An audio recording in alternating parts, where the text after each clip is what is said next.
1 marzo 2018, saluto naturalmente tutti i consiglieri, vi auguro una serena e proficua serata, un proficuo consiglio.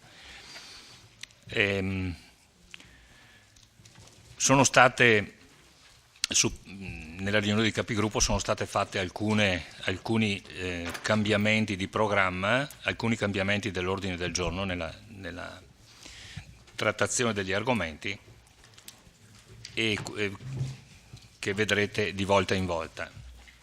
I punti 4 e 5 sono stati portati al 2 e 3 e poi il punto 9 è stato scalato al punto 6. Allora, la parola al segretario per l'appello. Buonasera. Botteon Adriano. Presente. Canelos Graziano. Presente. Costa Giulia. Non mi pare averla vista. No, arriva alle 8:30. Arriva leggermente. Dare Gian Antonio. Darsie Caterina. Presente. De Bastiani Alessandro. De Valier Fabio. Dus Marco. Fasan Bruno. Fiorin Fiorenza. Maset Giuseppe assente giustificato. Posocco Gianluca. Sant'Antonio Paola. Saracino Matteo. Sonego Elisa. Tochet Silvano. Tonon Roberto.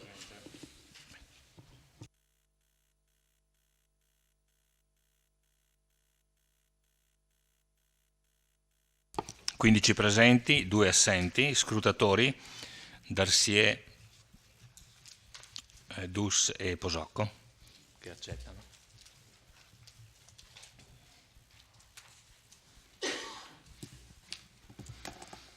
Allora, punto numero 1 delle brevi comunicazioni, assessore Barbara Denardi. Buonasera a tutti, solo per ricordare che nell'ambito del programma del centenario domani sera alle 20:30 si svolgerà la quarta lezione del 22esimo corso di geopolitica realizzato anche con il finanziamento del Ministero dei Beni Culturali in onore di Brandolino Brandolini Dadda. L'incontro avrà il titolo Successi elettorali dei partiti antisistema e populisti in Europa, conseguenze geopolitiche. Relatori il professor Marco Tarchi dell'Università di Firenze e il generale Roberto Bernardini. L'11 di marzo invece alle ore 17, sempre al Museo della Battaglia, ci sarà uno spettacolo per bambini, il ritorno di Rene di Gigi Brunello e Guila Monnar con Alberto De Bastiani. Grazie, assessore. Allora, punto 2 all'ordine del giorno è l'originale punto 4, conferimento della cittadinanza onoraria all'Associazione Nazionale Alpini. Do la parola al sindaco di Vittorio Veneto. Grazie Presidente, buonasera a tutti. In occasione del centenario della Grande Guerra, la città di Vittorio Veneto ospiterà l'annuale raduno degli Alpini del Triveneto previsto per i giorni 15, 16 e 17 giugno 2018. Il Presidente della sezione cittadina dell'Associazione Nazionale Alpini, con nota del 28/11/2017, ha proposto all'amministrazione comunale di conferire la cittadinanza onoraria di Vittorio Veneto all'ANA quale, leggo testualmente, testimonianza dell'affetto per la comunità vittoriese manifestata verso le penne nere e per mantenere vivo nel tempo lo spirito che anima tutti gli aderenti a proseguire nell'attività di aiuto alla collettività che caratterizza oggi l'associazione, che ha adottato il motto "Ricordare i caduti, aiutando i vivi". La richiesta è stata esaminata favorevolmente dalla prima commissione consiliare e la medesima ha ritenuto di condividere le motivazioni del precedente, aggiungendo anche che l'associazione è stata un esempio per le nuove generazioni, soprattutto per quei giovani che non svolgono più il servizio militare, di solidarietà, altruismo e impegno sociale, e una dimostrazione di buone pratiche. Visto il vigente regolamento, si ritiene quindi di conferire. Il Consiglio Comunale si propone che deliberi di conferire la cittadinanza onoraria di Vittorio Veneto all'Associazione Nazionale Alpini. Grazie. Grazie signor Sindaco.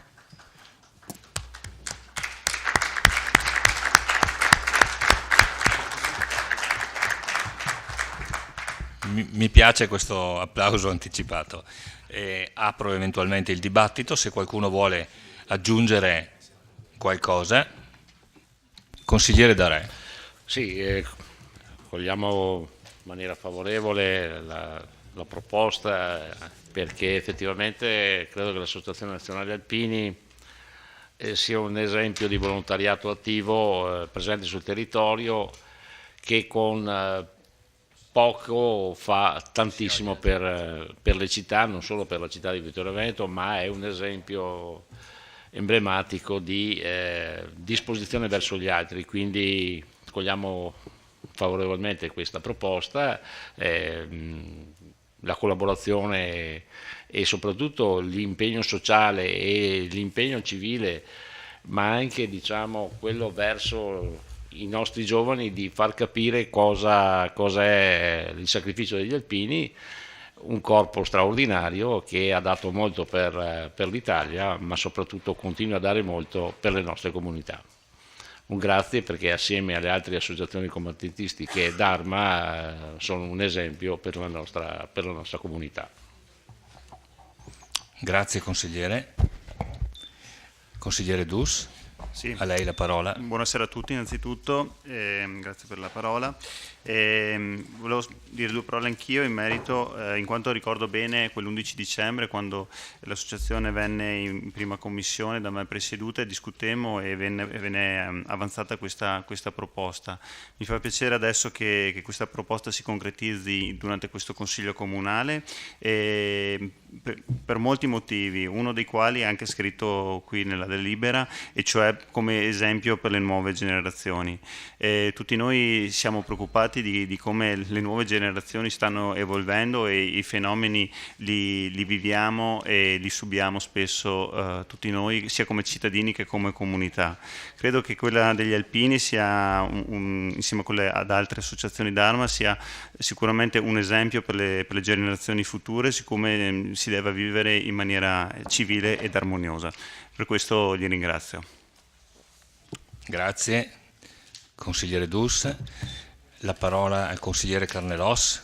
Sì, dunque devo dire che sono felice ed emozionato nel dare, come darò, ovviamente il voto favorevole a questa delibera, anche perché mi pare di essere l'unico consigliere comunale che all'Associazione Nazionale Alpini è iscritto e ricorda con nostalgia il periodo trascorso appunto nello svolgimento del servizio di leva nel corpo degli alpini, e l'emozione è ulteriormente aumentata e aumenta al pensiero che finalmente anche oggi, come si può dire, dopo periodi in cui si era pensato di sostituire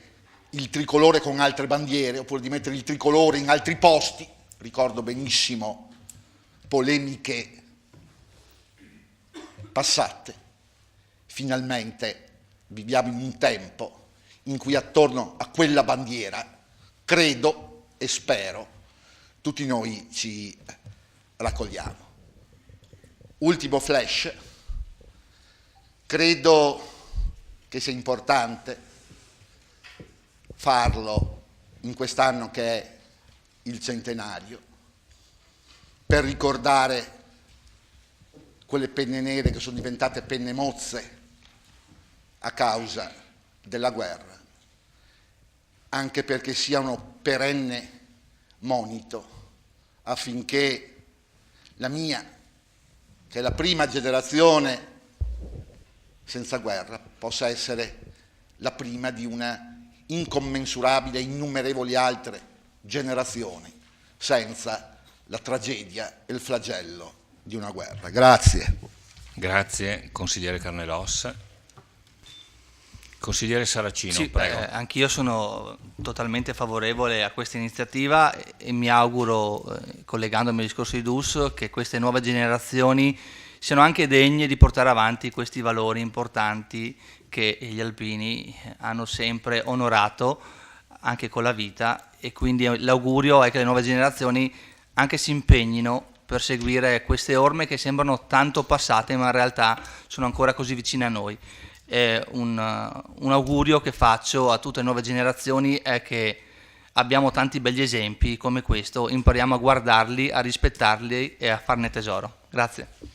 Grazie consigliere. Consigliere Sant'Antonio, prego. Sì, ovviamente anch'io mi unisco a quello che è stato detto dai colleghi precedentemente, quindi al di là di colori politici, anch'io faccio parte di un'associazione che si chiama UNUCI, l'associazione degli ufficiali in congedo, di cui fa parte anche il colonnello Cadeddu, quindi trovo che questo tipo di associazioni, quindi l'Associazione Nazionale Alpini e l'Associazione Nazionale anche dei Fanti, quindi ricordiamole tutte, siano delle associazioni che servono molto alla società e in qualche maniera danno sempre quel valore aggiunto che in questi ultimi anni magari per varie vicissitudini non si trova più in altre cose, quindi il mio voto sarà favorevole. Grazie. Grazie consigliere Sant'Antonio. Ringrazio i consiglieri per gli interventi e metto ai voti a questo punto la proposta, il punto numero, originariamente il punto numero 4 all'ordine del giorno, conferimento della cittadinanza onoraria all'Associazione Nazionale Alpini. Favorevoli? Unanimità. Grazie consiglieri.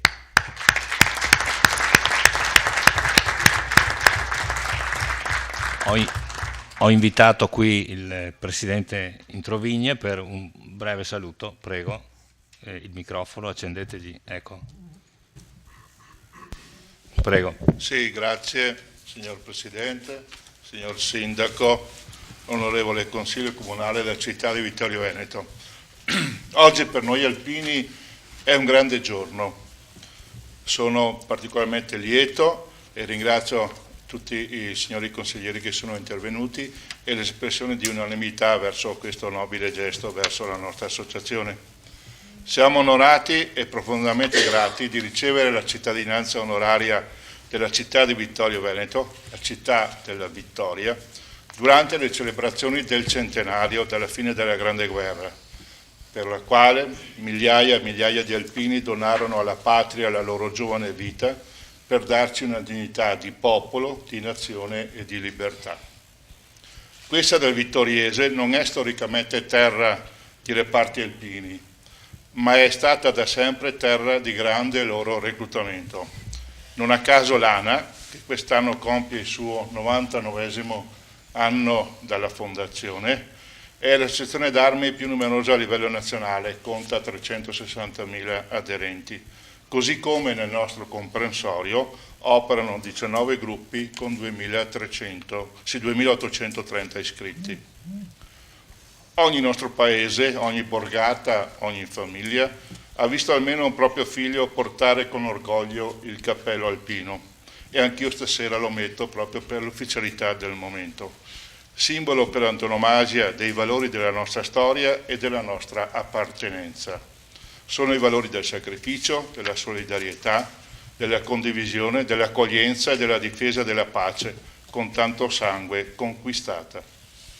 Oggi, nelle cerimonie, il pensiero va anche ai caduti della Seconda Guerra Mondiale, in particolare a quelli della ritirata di Russia e in terra greca, e da quanti cadero tra le fila dei partigiani e nei campi di prigionia.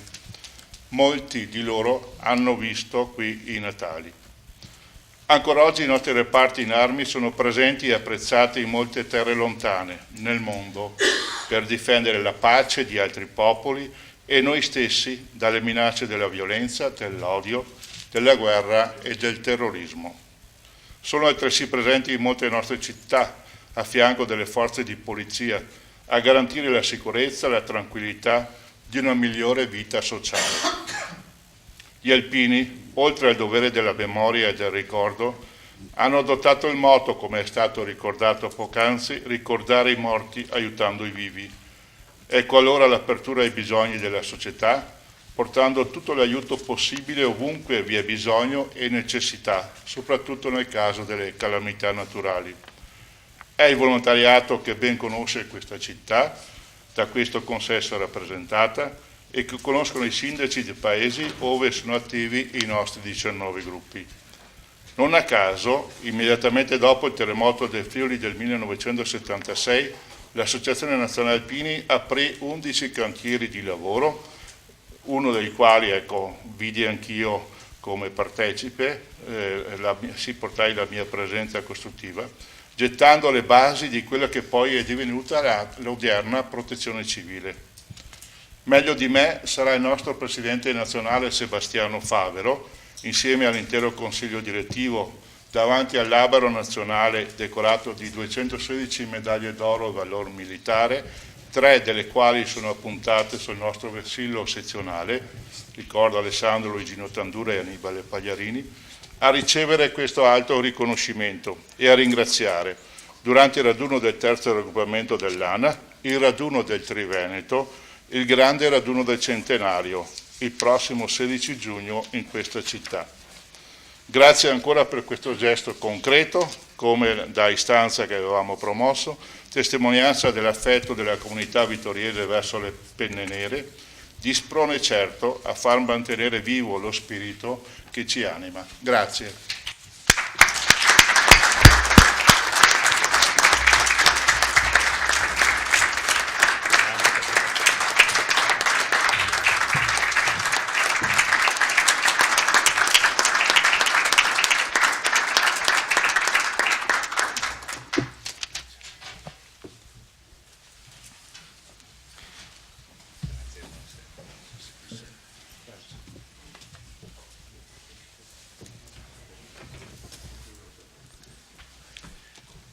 Signor Sindaco, prego. Grazie. Comunico che la cittadinanza onoraria sarà attribuita con consegna di un diploma in pergamena in occasione del raduno degli alpini in programma nel mese di giugno di quest'anno.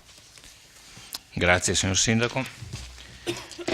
Punto numero 5 all'ordine del giorno originale, conferimento della cittadinanza onoraria alle unità comandi di fanteria, Brigata Sassari, 5° Reggimento Aosta, 9° Reggimento Bari e 82° Reggimento Torino. Signor Sindaco, a lei la parola. Grazie Presidente. Come per gli alpini, sempre nella nostra città, quest'anno ci sarà il 34° raduno nazionale del Fante, previsto per i giorni 26 e 27 maggio. Il Presidente nazionale dell'Associazione del Fante, su impulso della sezione di Vittorio Veneto, con nota del 21 giugno 2017, ha proposto all'amministrazione comunale di conferire la cittadinanza onoraria di Vittorio Veneto alle seguenti unità comandi di fanteria per le seguenti motivazioni. Brigata Sassari. I suoi reggimenti 151° e 152° sono i più decorati del primo conflitto mondiale, 2 medaglie d'oro al valor militare per ciascun reggimento, e pertanto ben rappresentano e racchiudono le glorie di tutte le 116 brigate di fanteria che presero parte a quel conflitto di cui Vittorio Veneto fu l'agognata conclusione. Tra le unità di fanteria in vita in questo primo centenario, i 2 reggimenti sono gli unici ad aver meritato la massima decorazione al valor militare per eventi connessi con il primo conflitto mondiale. 5° Reggimento Fanteria Aosta, 9° Reggimento Fanteria Bari, 82° Reggimento Fanteria Torino, per essere rimaste le uniche unità di fanteria in vita nel primo centenario della Grande Guerra ed aver contribuito alla gloriosa conclusione del conflitto. Anche questa richiesta è stata esaminata dalla prima commissione consigliare e ha ritenuto meritevole di accoglimento la proposta, aggiungendo le seguenti motivazioni.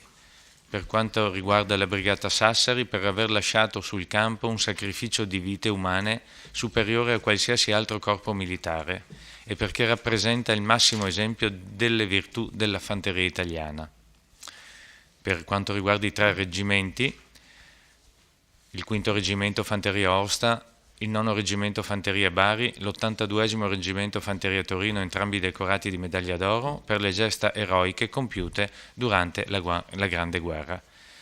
Per queste motivazioni viene proposto al Consiglio Comunale di conferire la cittadinanza onoraria di Vittorio Veneto alle unità comandi Brigata Sassari, 5° Reggimento Fanteria Aosta, 9° Reggimento Fanteria Bari, 82° Reggimento Fanteria Torino. Grazie. Grazie signor Sindaco e naturalmente apro il dibattito, la parola al consigliere Sant'Antonio. Beh, io volevo solamente ringraziare il colonnello Cadeddu che oltre a essere collega, come ho detto prima, nel gruppo UNUCI, ha dedicato tantissimo tempo alle ricerche storiche in ambito militare, portando a casa dei successi che adesso non sto qua ad elencare. Lo stesso fatto che sia riuscito a portare, diciamo, la cittadinanza onoraria a queste brigate fa onore al colonnello e io la ringrazio personalmente per tutti gli studi che lei ha fatto e per tutti i risultati che ha portato e siamo onorati di averla qua a Vittorio Veneto come cittadino di Vittorio Veneto. Grazie. Grazie consigliere Sant'Antonio. Consigliere Fasan, prego. Grazie Presidente, mi alzo perché devo parlare della Brigata Sassari. Le motivazioni che siamo qui questa sera sono state ben lette dal Sindaco, però quando 40 anni fa in aereo stavo raggiungendo Sassari per entrare nella brigata 150esima Brigata Sassari, mai avrei pensato di una sera trovarmi qui a fare il consigliere comunale e dare giusto merito alla Brigata Sassari. Poi è una serata di festa perché vedo qui anche il colonnello generale Cadeddu che mi ha accolto alla caserma Gotti quando che sono stato improvvidamente spostato alla caserma Gotti, continuare a fare il militare qui e pertanto per me questa sera è una serata di festa. Ringrazio tutti i consiglieri che voteranno a favore di questo punto all'ordine del giorno perché veramente la Sassari è entrata nel mio cuore. Grazie. Grazie mille consigliere Fasan del suo intervento. Consigliere Dus.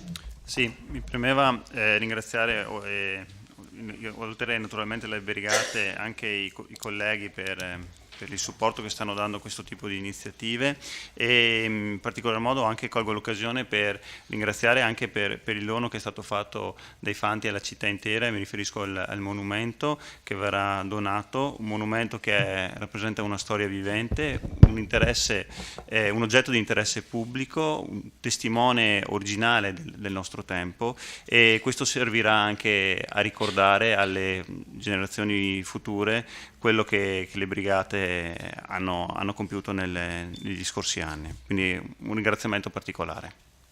Grazie, consigliere Dus. La parola al consigliere Carneros, prego. Sì, intervengo perché probabilmente quello di prima poteva sembrare un intervento partigiano e quindi un silenzio poteva essere interpretato in maniera non corretta.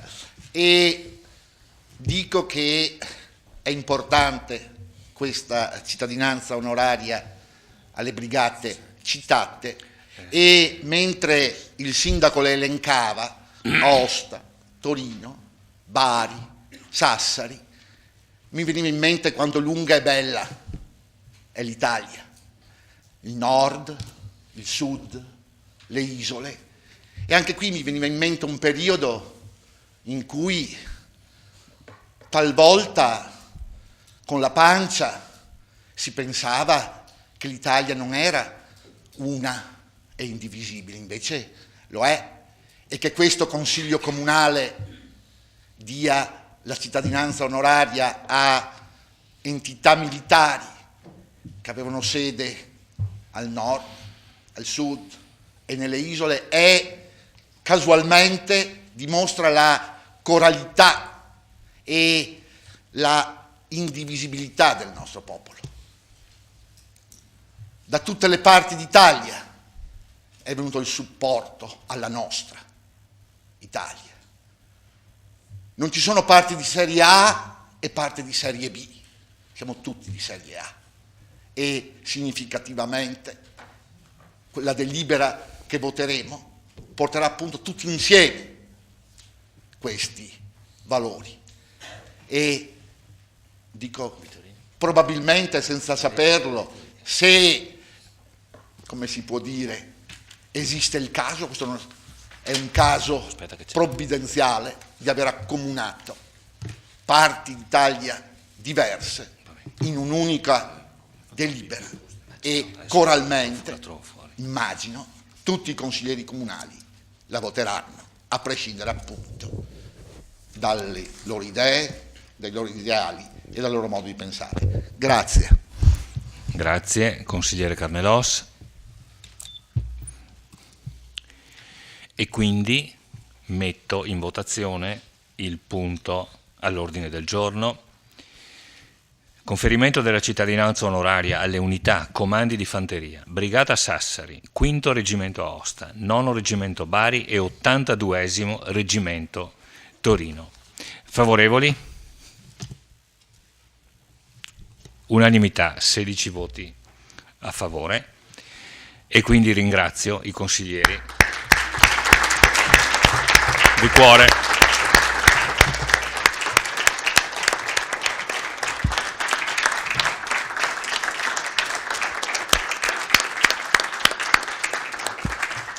E invito il generale Cadeddu, che ho l'onore di avere qui al Consiglio Comunale, a fare un saluto.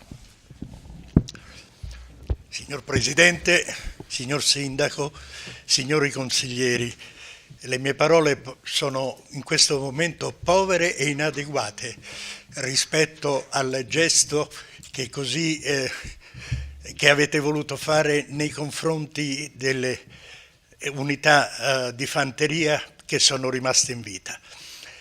Quando decidemmo alcuni anni fa di fare il raduno del centenario a Vittorio Veneto, lo facemmo spinti da una promessa che 50 anni or sono, il 2 novembre del 1968, l'allora presidente nazionale, senatore Rossini, fece davanti al Sacrario di Re di Puglia. Disse: non è giusto che questi giovani avessero perso la vita e non avessero avuto la possibilità di entrare in Vittorio Veneto, quasi che Vittorio Veneto avesse rappresentato per quei combattenti la terra promessa.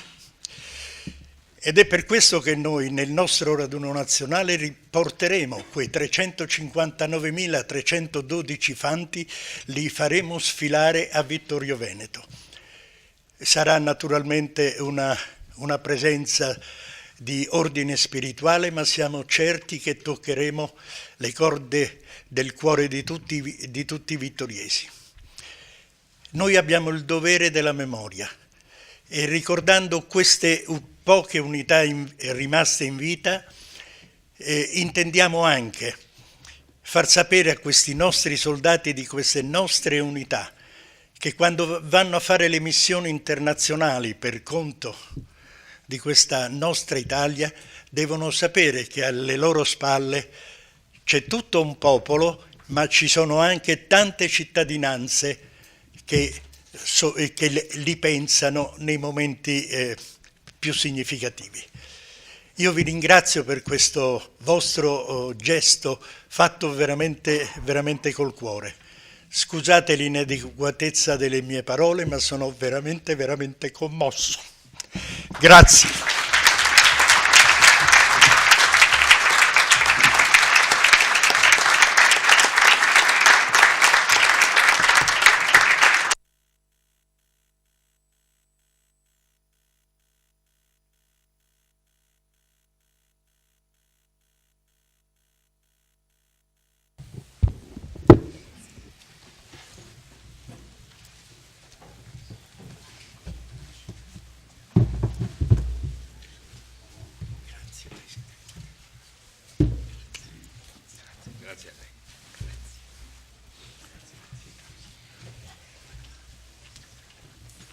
ringrazio anch'io il generale Cadeddu a nome dell'intero Consiglio.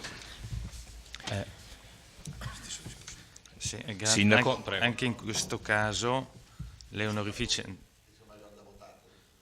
onorificenze saranno attribuite con consegna di un diploma in pergamena in occasione del 34esimo raduno nazionale del Fante qui in città il 26 e il 27 maggio di quest'anno.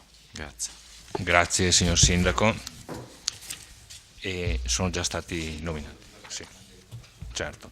Allora, proseguiamo quindi con l'interrogazione e risposta orale presentata dal consigliere comunale Bruno Fasan, gruppo Lega Nord Liga Veneta, relativa alla variante urbanistica denominata variante verde. La parola al consigliere per l'illustrazione. Ringrazio Presidente. Nel Consiglio Comunale del 2 maggio 2017 è stata votata all'unanimità e adottata una variante urbanistica denominata variante verde, una variante che riguarda la riclassificazione di aree edificabili, approvata successivamente nel Consiglio Comunale del 29 settembre 2017.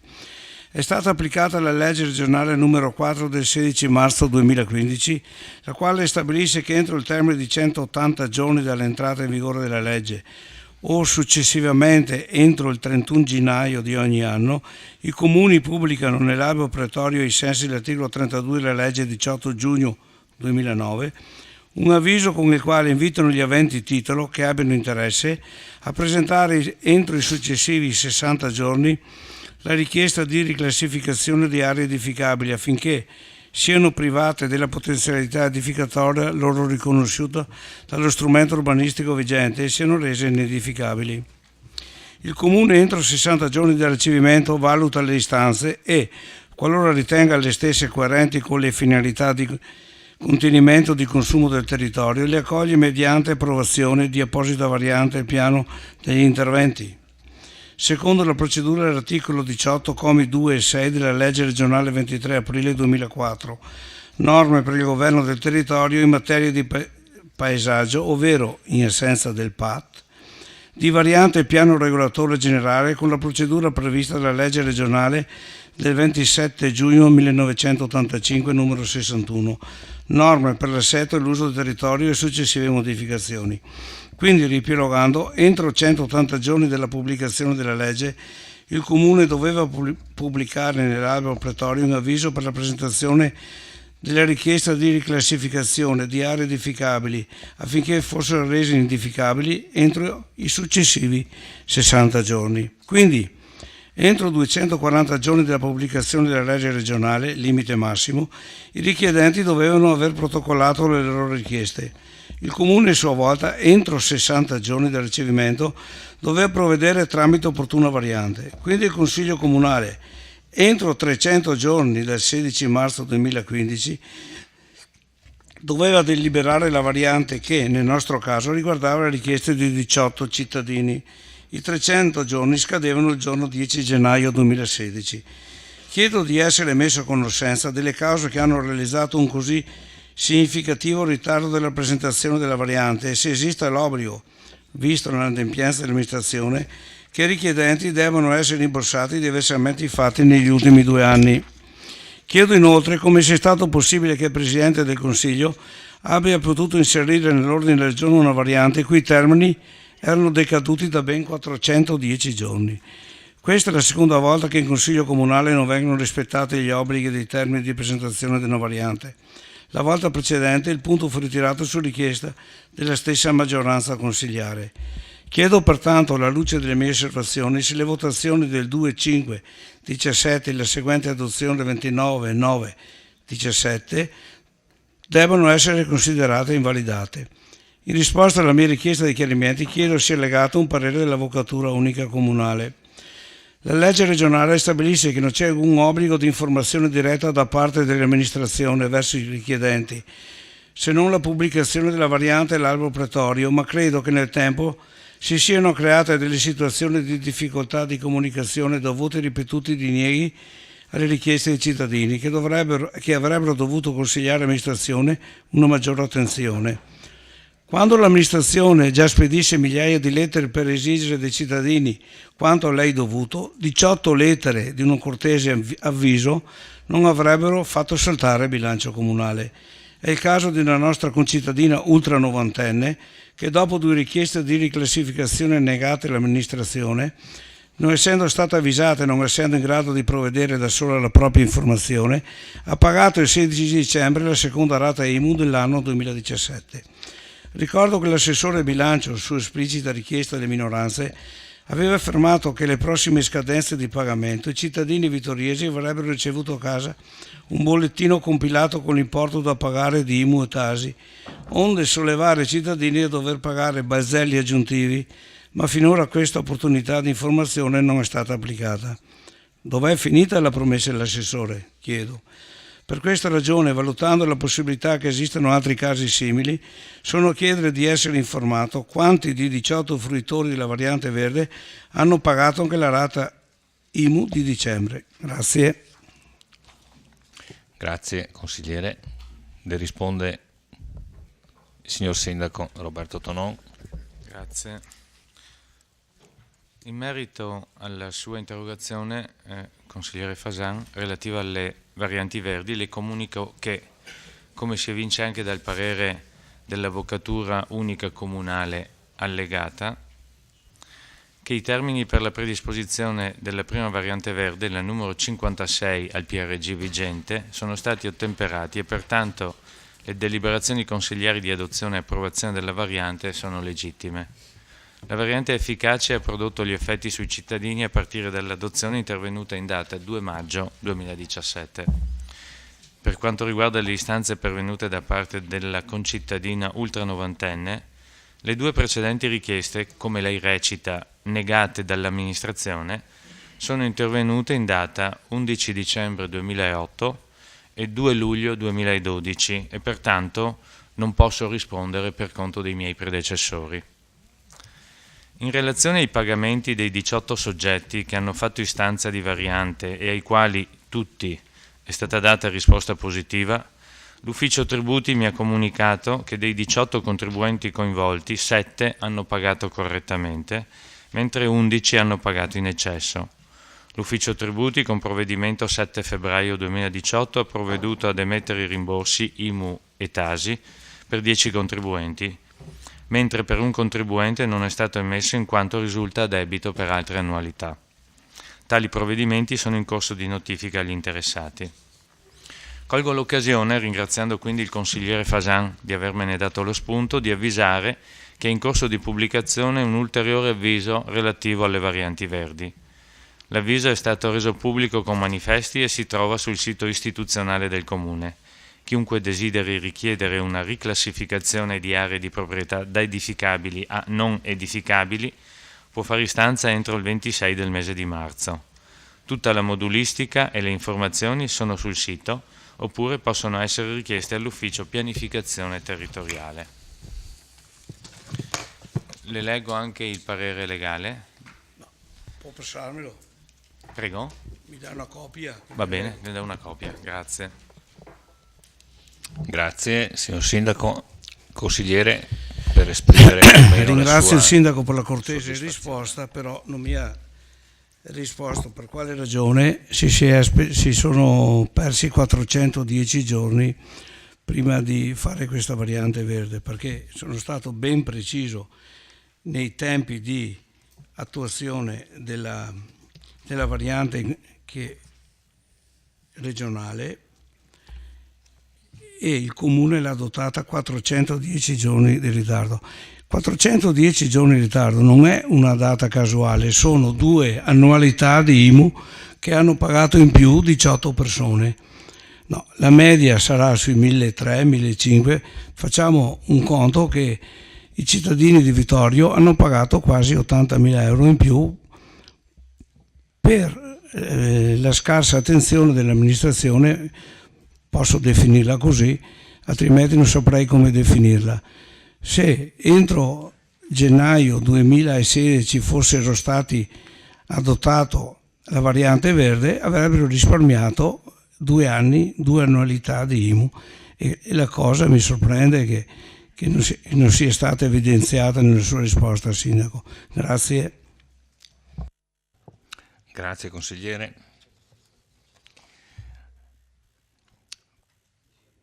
Le ridò ancora la parola per l'interrogazione e risposta orale relativamente alla presenza di richiedenti asilo sul territorio comunale. Prego, consigliere. Grazie.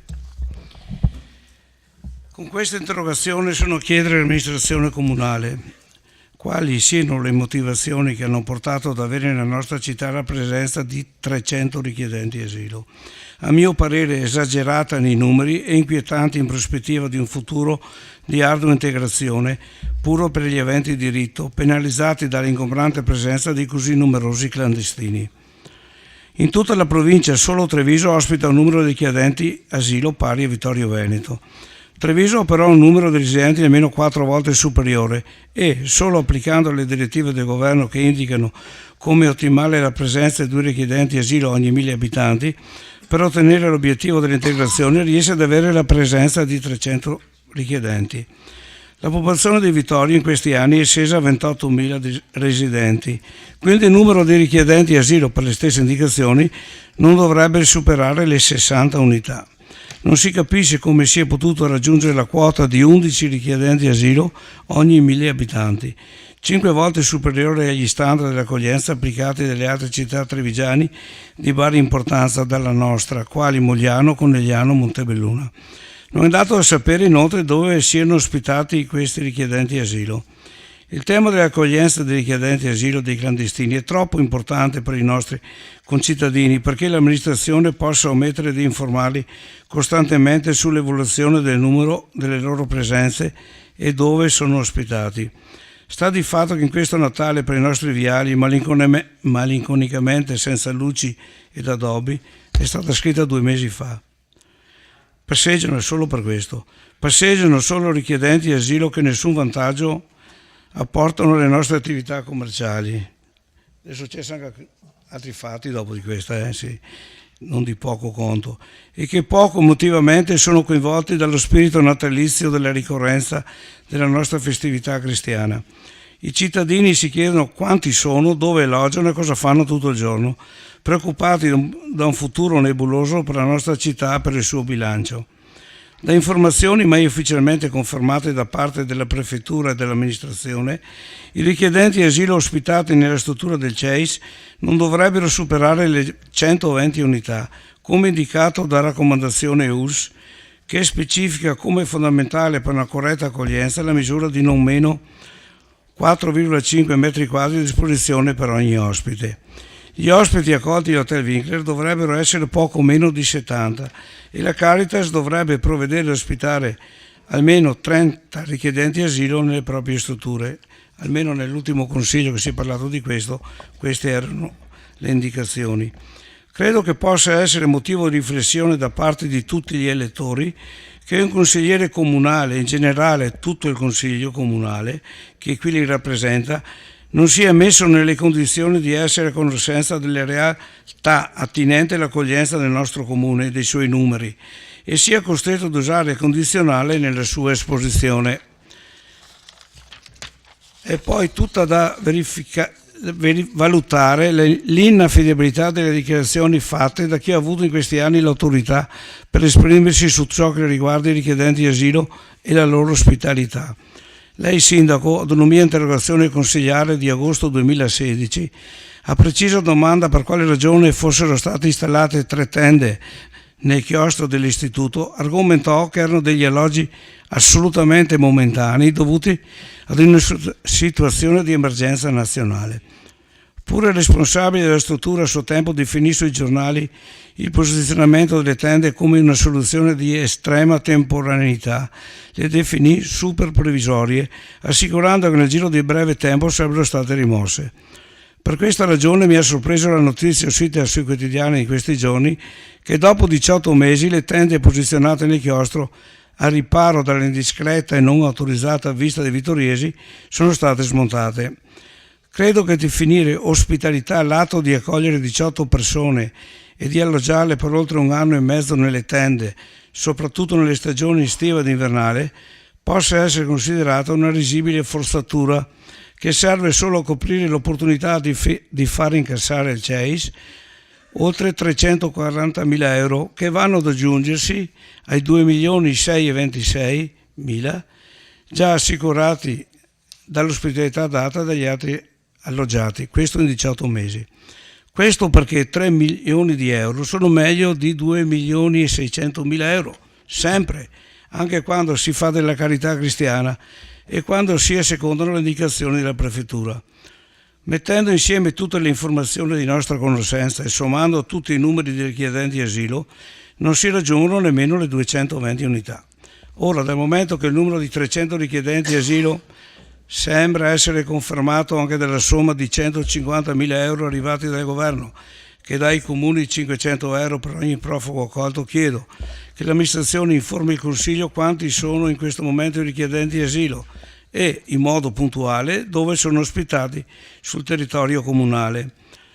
Quanti sono i richiedenti che hanno avuto il permesso di soggiorno e che risiedono a Vittorio Veneto? Quanti sono i richiedenti che hanno ottenuto il permesso di soggiorno e che risiedono a Vittorio Veneto pur non avendo il diritto di restare? Grazie. Grazie consigliere. Signor Sindaco, prego. Egregio consigliere Fasan, nella sua ennesima interessantissima interrogazione orale riesce, anche stavolta come in altri casi, a inserire dati e deduzioni che non so se definire artatamente manipolati o palesemente inventati. Basti pensare a quello che ha appena fatto parlando di 80.000 euro nella precedente interrogazione, quando era stato dichiarato in questo Consiglio che erano 15.000 quelli che si perdevano all'anno. Treviso, ad esempio, lei dice che ha almeno 4 volte gli abitanti di Vittorio, ma non ne ha neppure il triplo, contando 84.000 abitanti contro gli oltre 28.000 della nostra città. In provincia di Treviso, anche Oderzo, comune del quale si è casualmente dimenticato, ha un numero di richiedenti asilo ben superiore a Vittorio Veneto, pur contando circa 8.000 abitanti in meno. Dagli ultimi dati emersi sulla stampa, alla caserma Zanusso pare infatti che siano collocati ben oltre 300 richiedenti asilo. A Vittorio Veneto, al contrario, pur essendo rimasti sempre al di sotto delle 300 unità, negli ultimi mesi hanno subito un ulteriore deciso ridimensionamento e, come riferito dalla Prefettura con nota di ieri, attualmente sono in totale 199, suddivise nelle sedi di via Marconi 114, via San Floriano 58, viale Vittorio Emanuele 7, via Dante 9, via Jacopo Stella 7, via Colombo 4. Quanto alla somma che lei riferisce essere stata attribuita dallo Stato al Comune di Vittorio Veneto, non risulta essere di 150.000 euro, né sinceramente riesco a capire da dove origini questo dato, salvo che dalla sua vivida e notoriamente fervida fantasia. Quanto ai dati demografici, ne è già stato spiegato in precedenza che una volta allontanatisi dai centri di accoglienza straordinaria, a qualsiasi titolo, pendente o meno, viene avviata la procedura di cancellazione dai registri anagrafici del Comune. Le comunico anche i numeri degli attuali residenti, che non significa che siano presenti a Vittorio Veneto, ma hanno solo la residenza, come ci sono altri cittadini che sono residenti ma non domiciliati nella nostra città. 413, cancellati per irreperibilità o altri motivi 91, cancellati per emigrazioni 15, numero di cancellazioni per irreperibilità o altri motivi in corso 144. Consigliere Fasan. Come sempre il nostro sindaco è particolarmente esaustivo, però non le dice tutte. Mi ricordo, e potrei sbagliarmi, che a Vittorio Veneto sono arrivati 150.000 euro dallo Stato per l'accoglienza. Posso sbagliare? 136, vabbè.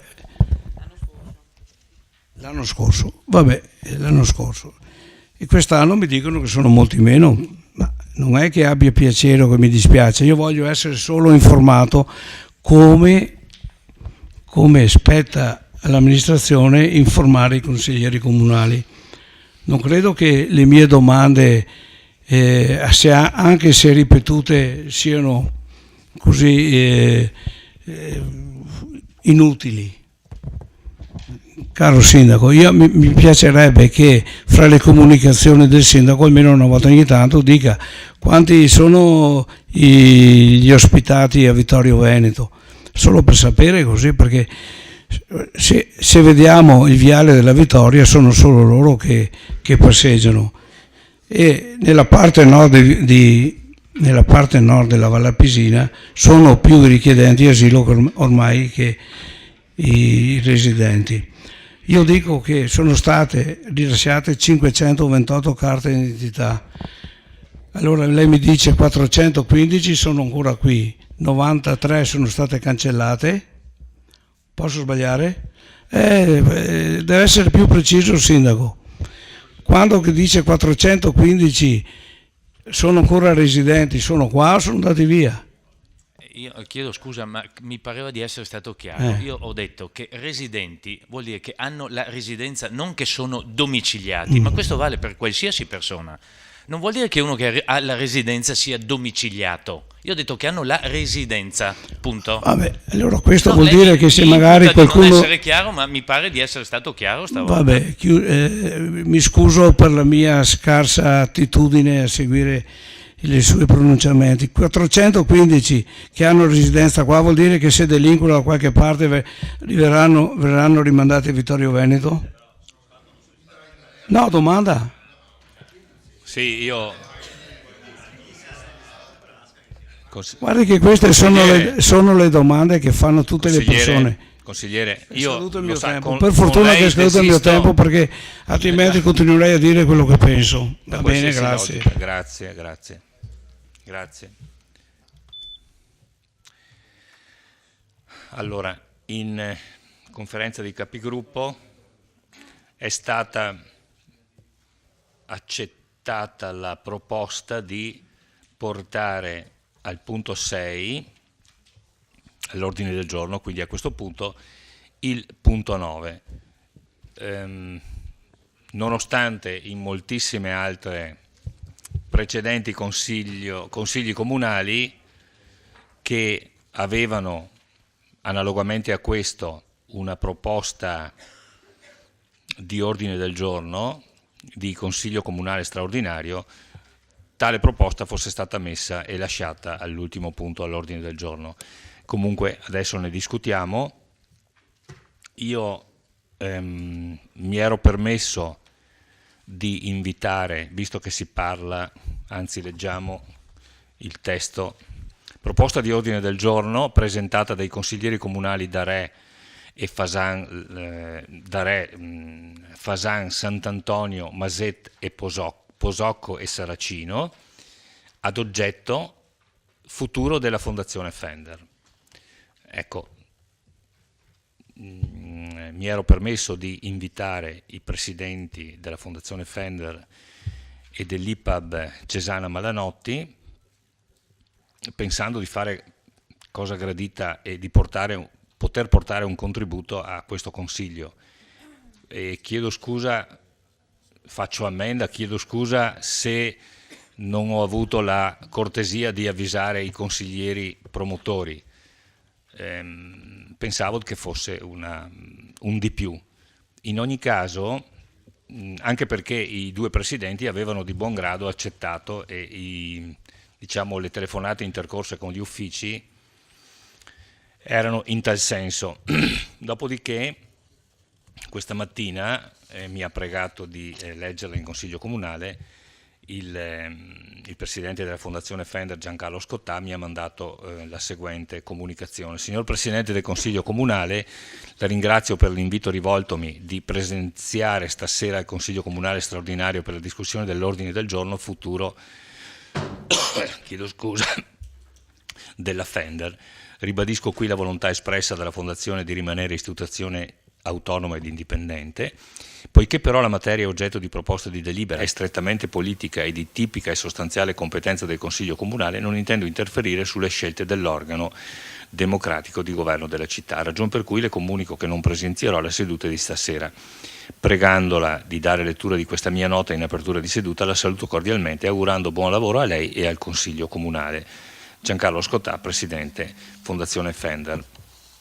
Dopodiché più tardi, questa sera, è arrivata questa comunicazione del Presidente Castro: gentilissimo Presidente, dopo aver ricevuto l'invito a partecipare alla sessione consigliare indetta per stasera in relazione al processo di integrazione delle IPAB cittadine e dopo aver dato conferma agli uffici comunali dell'accettazione, per me istituzionalmente doverosa, dell'invito medesimo, apprendo il fatto che l'onorevole Giancarlo Scottà, Presidente della Fondazione Fender, ha comunicato invece la sua assenza. Ritengo, non soltanto per garbo nei confronti dell'autorevole collega della Fondazione Fender, ma soprattutto per rispetto nei confronti del Consiglio da lei presieduto e dunque per evitare che il Consiglio medesimo sia chiamato a esprimere le proprie valutazioni sulla base di un'audizione divenuta non equilibrata per l'assenza dell'onorevole Scottà, opportuno non partecipare ai lavori dell'Assemblea di stasera.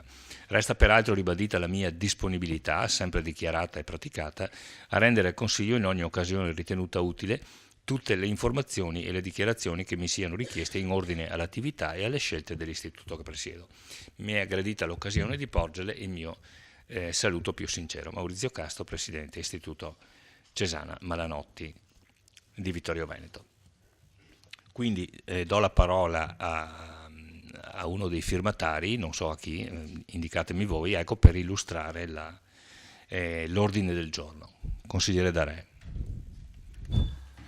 Prego. Oggetto richiesta di convocazione del Consiglio Comunale straordinario.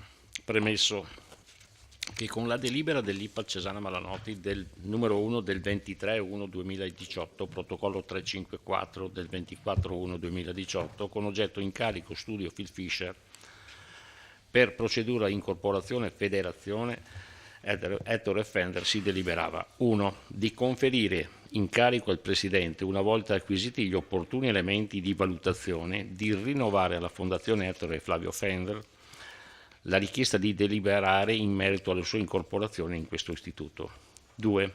Di conferire, in caso di mancata risposta tempestiva o di mancata risposta favorevole alla richiesta di cui al punto 1, mandato dallo studio legale SASPI Phil Fisher Global di Venezia, in quanto incaricato dai servizi legali a favore di questo istituto in esito alla relativa procedura di selezione a evidenza pubblica, di procedere attraverso ogni modo consentito dalla legge, ivi incluso l'accesso a tutti gli atti rilevanti, a una urgente verifica in ordine di legittimità del silenzio o del diniego rispetto della richiesta in cui si tratta, oltre che, ove necessario, ai fini testé citati, in ordine della correttezza delle condotte della Fondazione Ettore Flavio Fender. 3. Di conferire incarico al Presidente e al Segretario Direttore di valutare, alla luce delle valutazioni indicate al punto 2, l'opportunità di azionare i necessari rimedi legali, anche in natura giurisdizionale, diretti a favorire il procedimento di incorporazione e a far dichiarare illegittimi gli eventuali atti ostativi. 4. Di dichiarare il presente provvedimento, stante l'urgenza, immediatamente esecutivo con lettera del 24/1/2018, protocollo 358, il Presidente del Cesana Malanotti comunicava alla Fondazione Fender: 1. Le rivolgo nuovamente l'invito a voler tempestivamente procedere alla convocazione del CDA della Fondazione da lei proceduta per deliberare sulla proposta di fusione per incorporazione della Fondazione medesima con l'Istituto Cesana Malanotti, in coerenza con la delibera della Giunta Comunale di Vittorio Veneto adottata nell'ottobre del 2016. 2. Laddove nel termine di 30 giorni dal ricevimento della presente comunicazione il Consiglio della Fondazione non avesse deliberato in merito alla fusione, ovvero avesse reiterato una delibera contraria alla fusione stessa, le confermo che l'Istituto Cesana Malanotti sarà costretto a dar corso, a tutela delle proprie ragioni istituzionali nei propri interessi economico-organizzativi, a tutte le iniziative legali e giudiziarie finalizzate all'operazione di incorporazione la quale è doverosamente funzionale all'esecuzione del piano strategico 2017-2021 dell'Istituto, alla realizzazione dei progetti di utilità generale definiti con l'amministrazione cittadina, che in data 2/1/2018 il Presidente del Cesana, rispondendo al consigliere Saracino, che chiedeva su quali atti amministrativi si fondasse la pretesa del Cesana alla fusione dell'incorporazione della Fender, indicava 1. Delibera della Giunta d'Are numero 6 del 20 gennaio 2011, progetto di unificazione delle IPA di Vittorio Veneto, bozza di statuto dell'ente derivante dalla fusione dell'incorporazione del Zorzi di Luzzati nel Cesana Malanotti, parere, e numero 225 del 15 dicembre del 2011, progetto di unificazione delle IPAR, fase 3, fusione di incorporazione dell'ente asili infantili Manzoni, parere. 2. Delibera della Giunta Tonon numero 175 dell'11 ottobre del 2016. Valutato che nelle delibere di Giunta numero 6 del 20 gennaio del 2011 e 225 del 15 dicembre 2011 non si delibera alcunché relativamente alla fusione e incorporazione della Fender nel Cesana, limitandosi solamente nelle premesse ad indicare per la fase 3 un impegno dell'amministrazione in tal senso solo per l'ente comunale asilo Manzoni da inglobare al Cesana, limitandosi solamente a un ipotetico interesse per la Fender, indicando con un potrebbe, poiché l'amministrazione comunale nulla giustamente poteva stabilire relativamente al destino della Fender, in quanto autonoma fondazione, godente di piena e totale autonomia giuridicamente garantita, mentre invece giustamente poteva, come fece, assumere impegni precisi e puntuali per l'ente asilo Manzoni. Ente comunale strumentale e quindi direttamente dipendente dall'amministrazione comunale, che nell'ipotesi di incorporazione della Fender non stabilita né deliberata nelle delibere del 2011, ma solamente indicate come futura possibile ed eventuale, per forma invece nella deliberata della Giunta Tonon numero 175 dell'11/10/2016, in particolare nell'allegato progetto di aggregazione delle IPAR nel comune di Vittorio Veneto. Preso atto che nella deliberazione numero 5 del 28/3, protocollo 5/2 del 2017, della Fondazione Fender come oggetto valutazione della delibera numero 2 del 2017 dell'IPA Cesana Malanotti e della relativa proposta di fusione per incorporazione della Fender nell'Istituto Cesana Malanotti, provvedimenti conseguenti, si deliberava di non procedere alla proposta di fusione per incorporazione della Fondazione medesima nell'Istituto Cesana Malanotti. Considerato che la Fondazione Fender, con dignità, impegno e in totale autosufficienza con i mezzi a propria disposizione e senza nulla chiedere o pretendere da alcuno onora la volontà testamentaria di un illustre concittadino benefattore, la cui memoria conserva e mantiene viva da 50 anni e intende conservare per alimentare anche in futuro. Il Consiglio Comunale delibera di esprimere, pur nel rispetto della totale autonomia e decisione delle IPA cittadine, un convinto invito alla continuità di presenza autonoma nella vita cittadina della Fondazione Fender, di cui va ringraziato dalla città tutta e dal Consiglio Comunale per la meritoria azione svolta in oltre 50 anni di vita. Di sollecitare le IPAP cittadine a decidere in clima di piena collaborazione eventuali destini diversi dagli attuali che esse dovessero ritenere necessari per adempiere alla loro missione e ai loro compiti, di dare mandato all'amministrazione comunale e in particolare al sindaco, autore delle nomine dell'attuale Consiglio di amministrazione del Cesana, di invitare i vertici delle IPAP a risolvere eventuali contenziosi con la Fondazione Fender, praticando prima il dialogo e percorrendo poi strade condivise, tralasciando onerose spese legali e giudiziarie che inevitabilmente drenano risorse alla comunità vittoriese.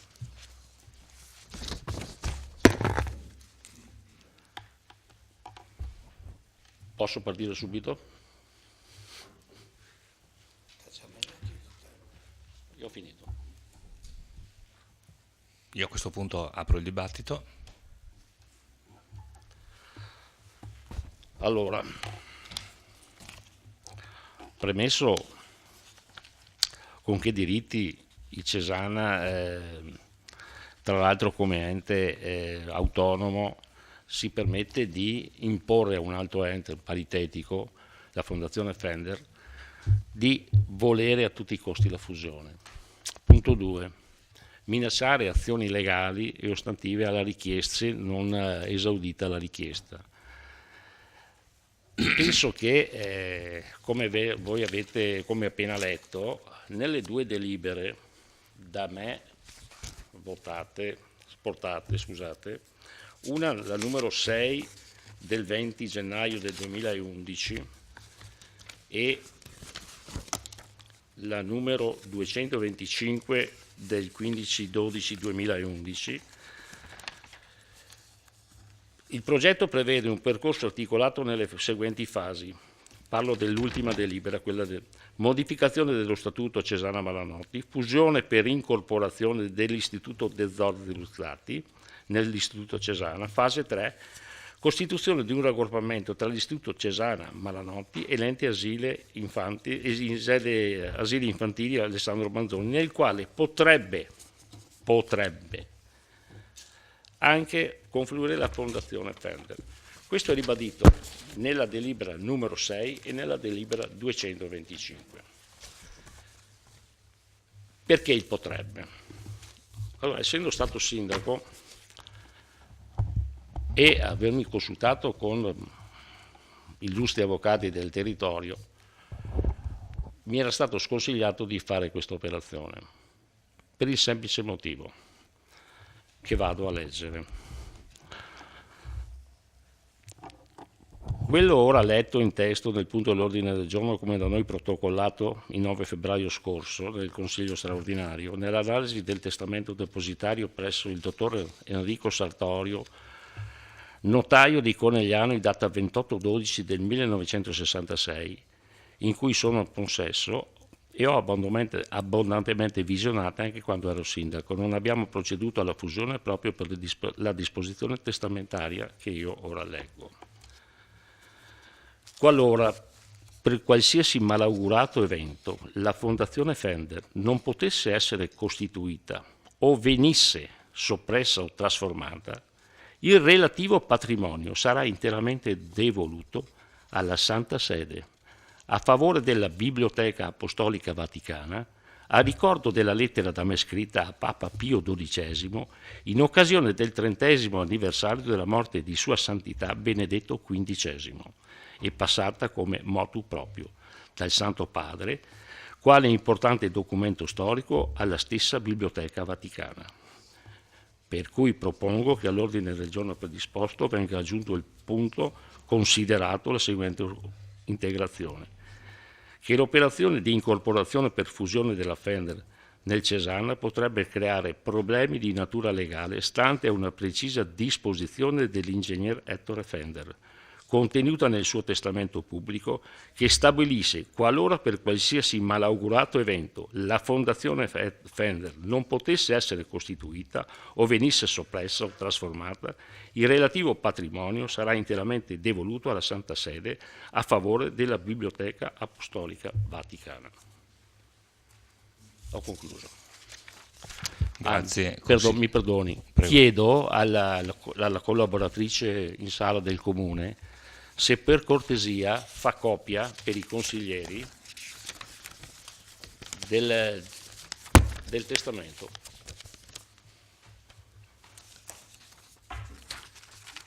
Metta che questo. Grazie. La parola al consigliere Sant'Antonio. Prego.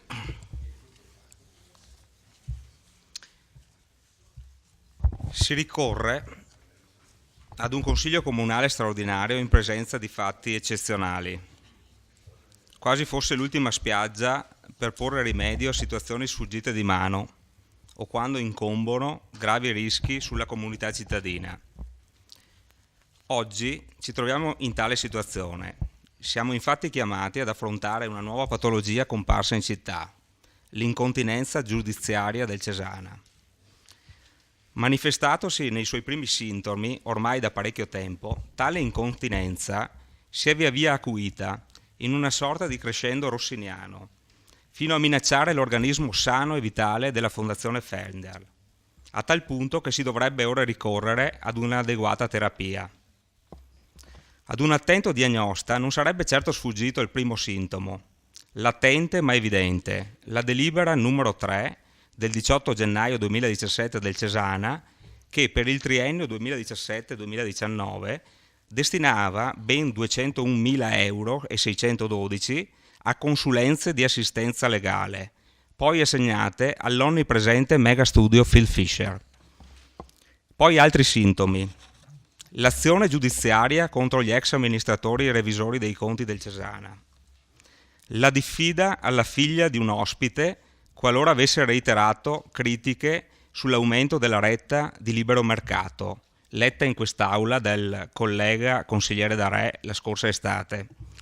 L'azione giudiziaria contro l'assemblea dei sindaci per ottenere 200 posti per la realizzazione del Maxi Cesana, con posti riservati al libero mercato, tanto cari al Presidente, e sui quali non vi è mai stata chiarezza né sulla quantità né sulla loro collocazione.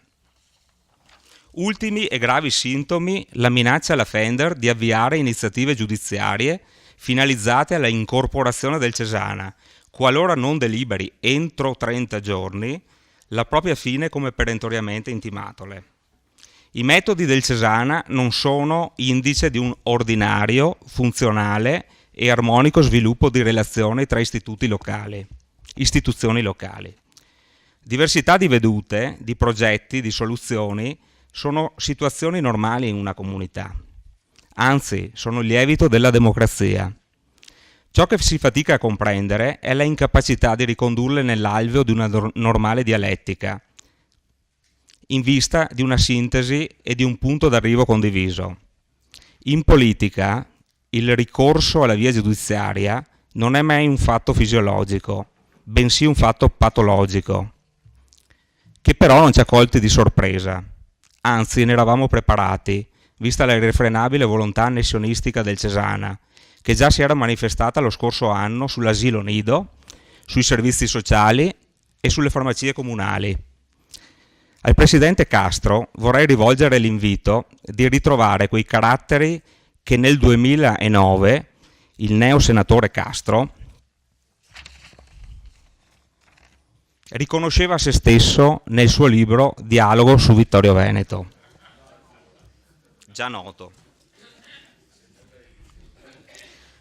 Sono uno nel quale è facile riconoscersi da parte di pezzi di società vittoriese molto più estesi di quelli che si riconoscono nel progetto politico del centrodestra.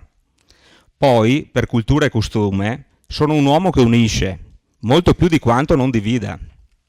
Uno che esprime principi molto netti, fa affermazioni molto forti, ama il confronto dialettico, vivace e persino aspro, ma che non sbatte mai la porta in faccia a nessuno.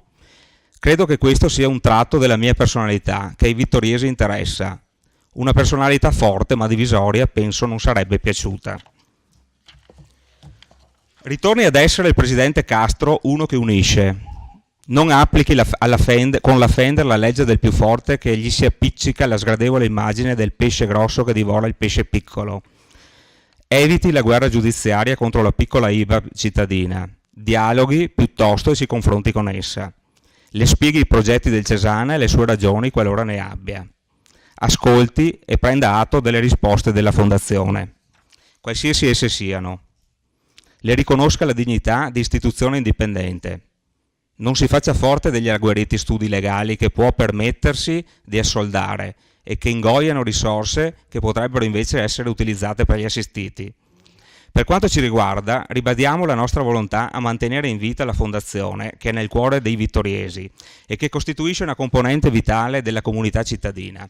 Ad essa va il ringraziamento per l'impegno con cui onora la volontà e la memoria di un illustre concittadino benefattore, con dignità e in totale autosufficienza, con mezzi a propria disposizione, senza nulla chiedere o pretendere da alcuno. Chiudo con un appello al Sindaco, che rispetto a quasi tutti noi vanta il primato di aver iniziato il proprio percorso politico nella cosiddetta Prima Repubblica.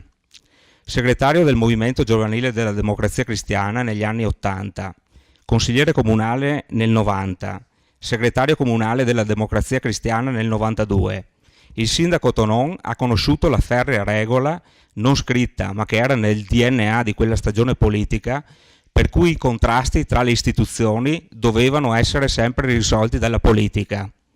Inviti, signor Sindaco, il CDA del Cesana, da lei nominato, a non intraprendere costose azioni legali.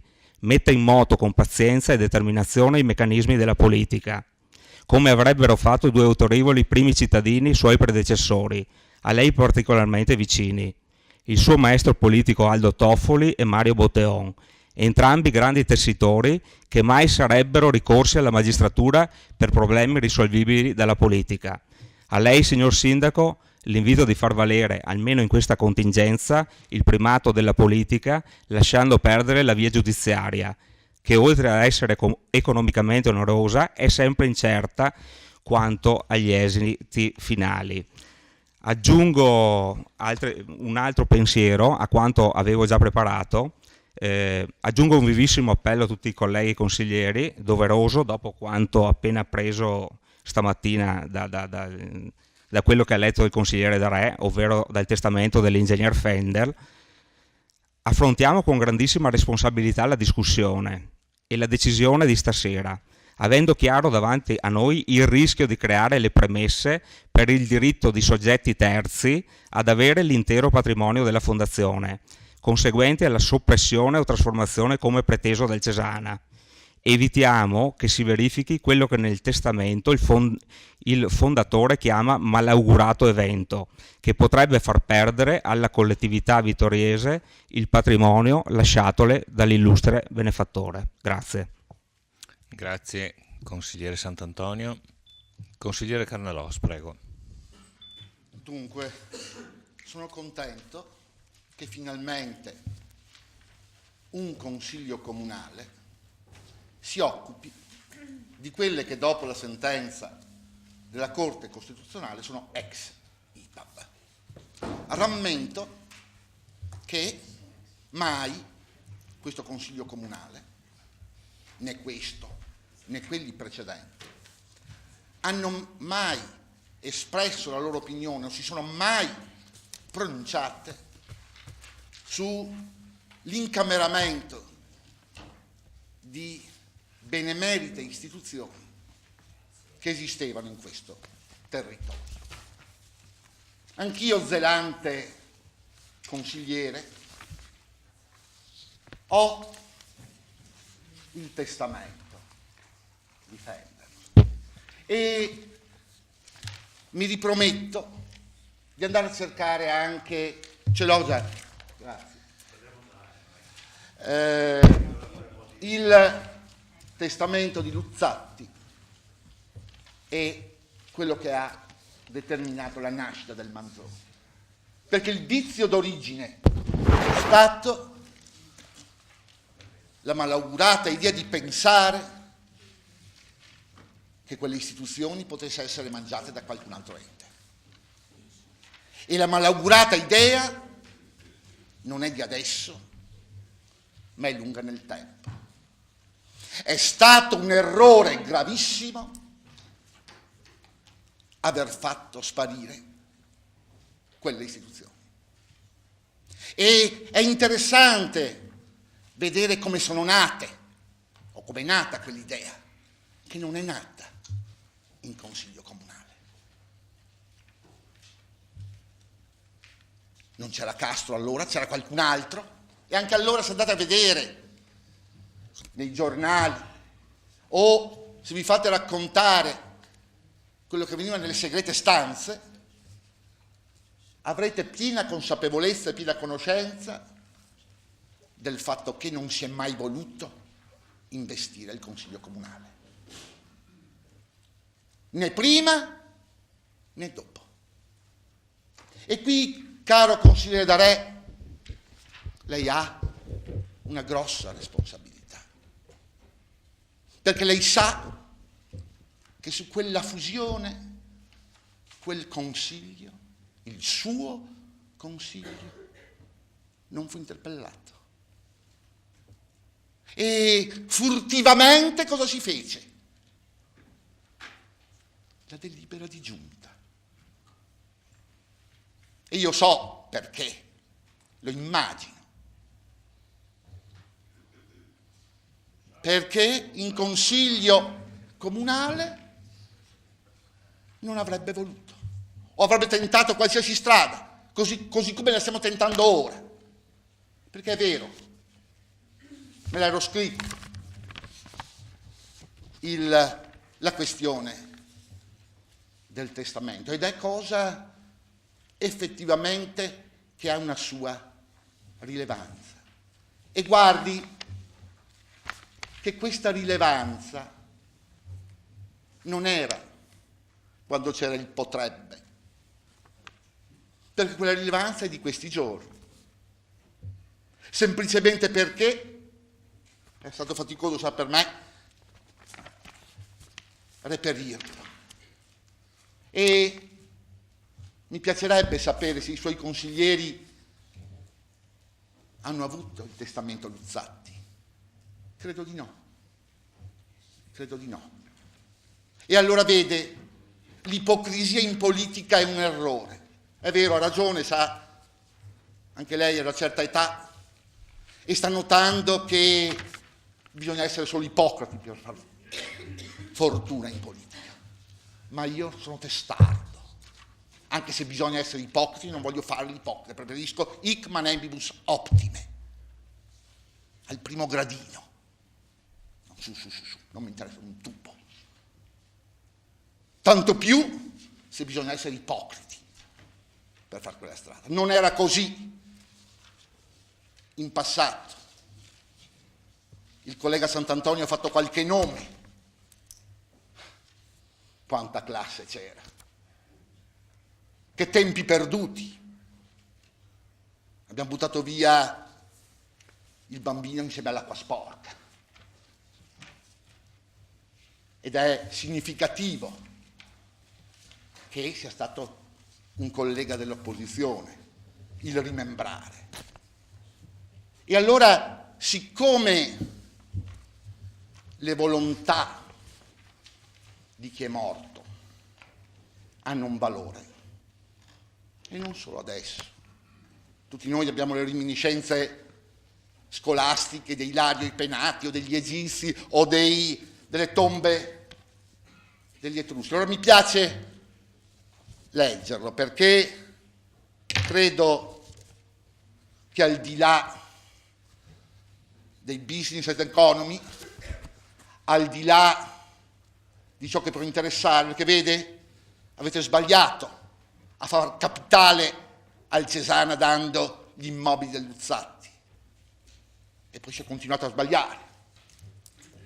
Il mio sogno era quello che c'era, e l'avevo detto ovviamente dove potevo, che quelle 3 fondazioni, senza alcuna trasformazione, ma mediante un'unione, perché dopo la dichiarazione di incostituzionalità dell'articolo 1 della legge Crispi, da parte della Corte Costituzionale, la Corte Costituzionale ha dato le direttive. Potevano essere ASP, fondazioni, oppure associazione col contratto di associazione. Qui nessuno ci ha pensato. Perché non pensarci? E veniva fuori un polmone forte per questa città autonoma. Pensate che potenza di fuoco aveva. Dice no, tanto. Si è pensato a quello che hanno pensato altri. E allora io, per capire, ve lo leggo, 1960, il giorno 21 del mese di dicembre, in Vittorio Veneto, nella casa Fender, in via Olarigo Vecchia, civico numero 1 alle 11:30, amanti a me, dottor Enrico Sartorio, notaio, presente chi? Commendatore, dottor ingegner Cavalier Mauriziano Ettore Fender, già membro del Consiglio Nazionale delle Ricerche in Roma, in funzione di esaminatore delle invenzioni. Poi si fa il testamento, c'è lo sfortunato figlio Flavio e dice: per grazia e volontà di Dio, benché novantenne, nella pienezza e vigoria delle mie capacità mentali, detto questo testamento, affinché le mie volontà siano interamente conosciute e scrupolosamente eseguite alla lettera e nello spirito. Davanti, lascio una nuda proprietà, perché l'usufrutto aveva in mente da padre Flavio. Lascio la nuda proprietà di tutto il mio patrimonio ad una istituenda fondazione, che è importante, perché se ci fosse, e che anche qui va detto, come mai i consigli che si sono succeduti alla Fender non ci hanno pensato. Certo è faticoso sapere che è la materia più difficile dal punto di vista giuridico, far uscire, ormai è ex IPAB, bisogna guardare nella volontà del fondatore se nella sua testa la natura era privatistica o pubblicistica. Perché è chiaro, se è pubblicistica, a prescindere poi dalla clausola, è importante che non basta la clausola testamentaria che ha letto il collega, non basta, perché ci vuole ricondurla a fondazione. E secondo me ci sono. Consigliere, non, sì, lungi, credo che sia interessante per tutti. Sì, anche per me, però che tutti quanti chiedano che finisca. No, Gliel'assicuro. No, guardi, volevo dire un'altra cosa. È interessante, mi dispiacerebbe interromperla. La invito solo a chiudere perché ha superato. Le parole sono parole, per quanto ha ragione. E non sono mie, io posso immaginare di essere torrenziale. Qui sono parole. La invito a concludere. Grazie. Ok. Ad una istituenda fondazione con la denominazione Fondazione Ettore e Flavio Fender. Detta fondazione avrà sede nei locali da me ora occupati nella mia casa denominata La Tana in Vittorio Veneto, via Olarigo Vecchia. E continua. Aiutare persone povere, colpite da malattia, per la cui cura si rendano necessarie terapie o farmaci particolarmente costosi e per cui solitamente si rivolgono appelli alla pubblica munificenza. Ricordiamoci, anni 60, ancora Tina Anselmi non c'è stata con la riforma sanitaria, ma la volontà di questo novantenne è questa. E poi dice in fondo, se venisse soppressa, non la leggo perché l'ha già letta il collega, e alla fine è interessante perché per capire la natura privatistica e la volontà e quindi la possibilità di fare una fondazione la troviamo in fondo quando nomina il primo consiglio d'amministrazione, che dice che nomina il reverendo Don Antonio Moretta, direttore del Collegio Dante di Vittorio Veneto, il signor Conte Giuseppe Troyer, l'onorevole dottor professor Francesco Franceschini, deputato al Parlamento, e la signorina Emilia Da Rossa. Perché questo è importante? Perché è vero che poi ci succedono, e anche nel testamento c'è che i successivi li nomina, c'è il vescovo di Trieste, c'è un sacerdote della città di Vittorio Veneto, 3 cittadini, ma il primo consiglio è di privati. Ecco la possibilità di individuarla come fondazione. E allora qui è necessario che la Fender pedali. Perché poi, vede, a dire la verità, quando da qualche parte si parla della legge regionale che non c'è, a parte il fatto, vede, la ignavia di questa regione, tenga presente che l'indicazione alle regioni è temporibus illis, Tant'è vero che qui nel manualetto che avevo tirato fuori dicevano che aveva provveduto la Toscana, l'Emilia Romagna, la Liguria, la Puglia, il Trentino Alto Adige, ma non mai. Perché qui la capacità di questa regione è quella, sui temi spinosi accantoniamo. E su questo, vede, sono anche fortunato ad averla. Non sono spinosi, è senso di responsabilità della regione che ha lasciato i comuni in patrimonio. Certo, Mi creda che la regione la conosco bene, vede, sembrerebbe semplice non fare la norma in cui si dica che il patrimonio vale. Sì. in commissione e rimandati in consiglio. Quindi lasci stare. E se non si è preso atto di fare questa legge, consiglieri, vi invito a chiudere e a non dialogare tra di voi, come da regolamento. Grazie. Certo, benissimo, ma le pare una regione efficiente quella che non provvede? Perché tenga presente che è dovuto all'autonomia, sa questo? È stata chiesta con l'autonomia e con la riforma del titolo quinto, in modo che non fosse lo Stato, perché poi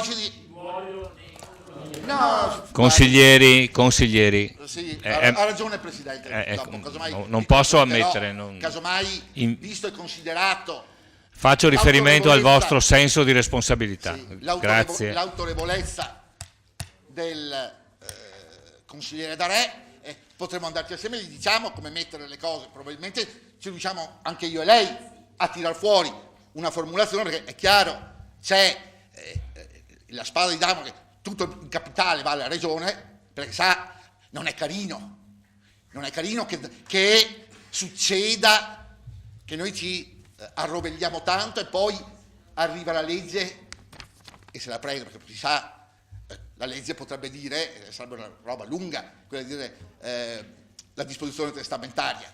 O ci mettiamo a posto prima, consigliere, o si arriva alla legge. Grazie. Benissimo, lo farò nel secondo intervento, il resto. Grazie consigliere. Consigliere Posocco. Grazie Presidente, buonasera a tutti. Allora, cari colleghi consiglieri, con voi vorrei un attimo ripercorrere una serie di, tornando in tema, una serie di botta e risposta ricavate dalle lettere che il presidente del Cesana e il presidente della Fender si sono scambiati in questo ultimo periodo, dove per me si evidenzia, ma penso poi anche per voi, diciamo, l'arroganza del presidente del Cesana e del suo CDA nei confronti della piccola fondazione Fender. Allora, tutto parte dalle delibere, dalla prima delibera del 18 di gennaio 2017, la delibera del Cesana, dove unilateralmente decide per l'incorporazione di un altro ente di pari dignità, ovvero la Fender. Il 28 marzo del 2017 il CDA della Fender delibera di voler rimanere autonomo e il 24 gennaio del 2018 dal Cesana parte una lettera alla Fender che leggo dei passaggi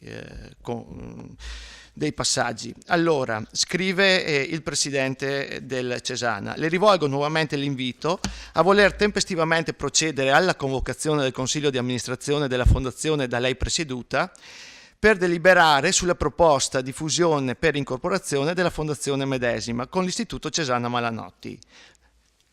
Vado avanti, laddove nel termine di 30 giorni dal ricevimento della presente comunicazione il Consiglio della Fondazione non avesse deliberato in merito alla fusione, ovvero avesse reiterato una delibera contraria alla fusione stessa, le confermo che l'Istituto Cesana Malanotti sarà costretto a dar corso a tutela delle proprie ragioni istituzionali e dei propri interessi economico-organizzativi a tutte le iniziative legali e giudiziarie finalizzate all'operazione di incorporazione, la quale è doverosamente funzionale all'esecuzione del piano strategico 2017-2021 dell'Istituto.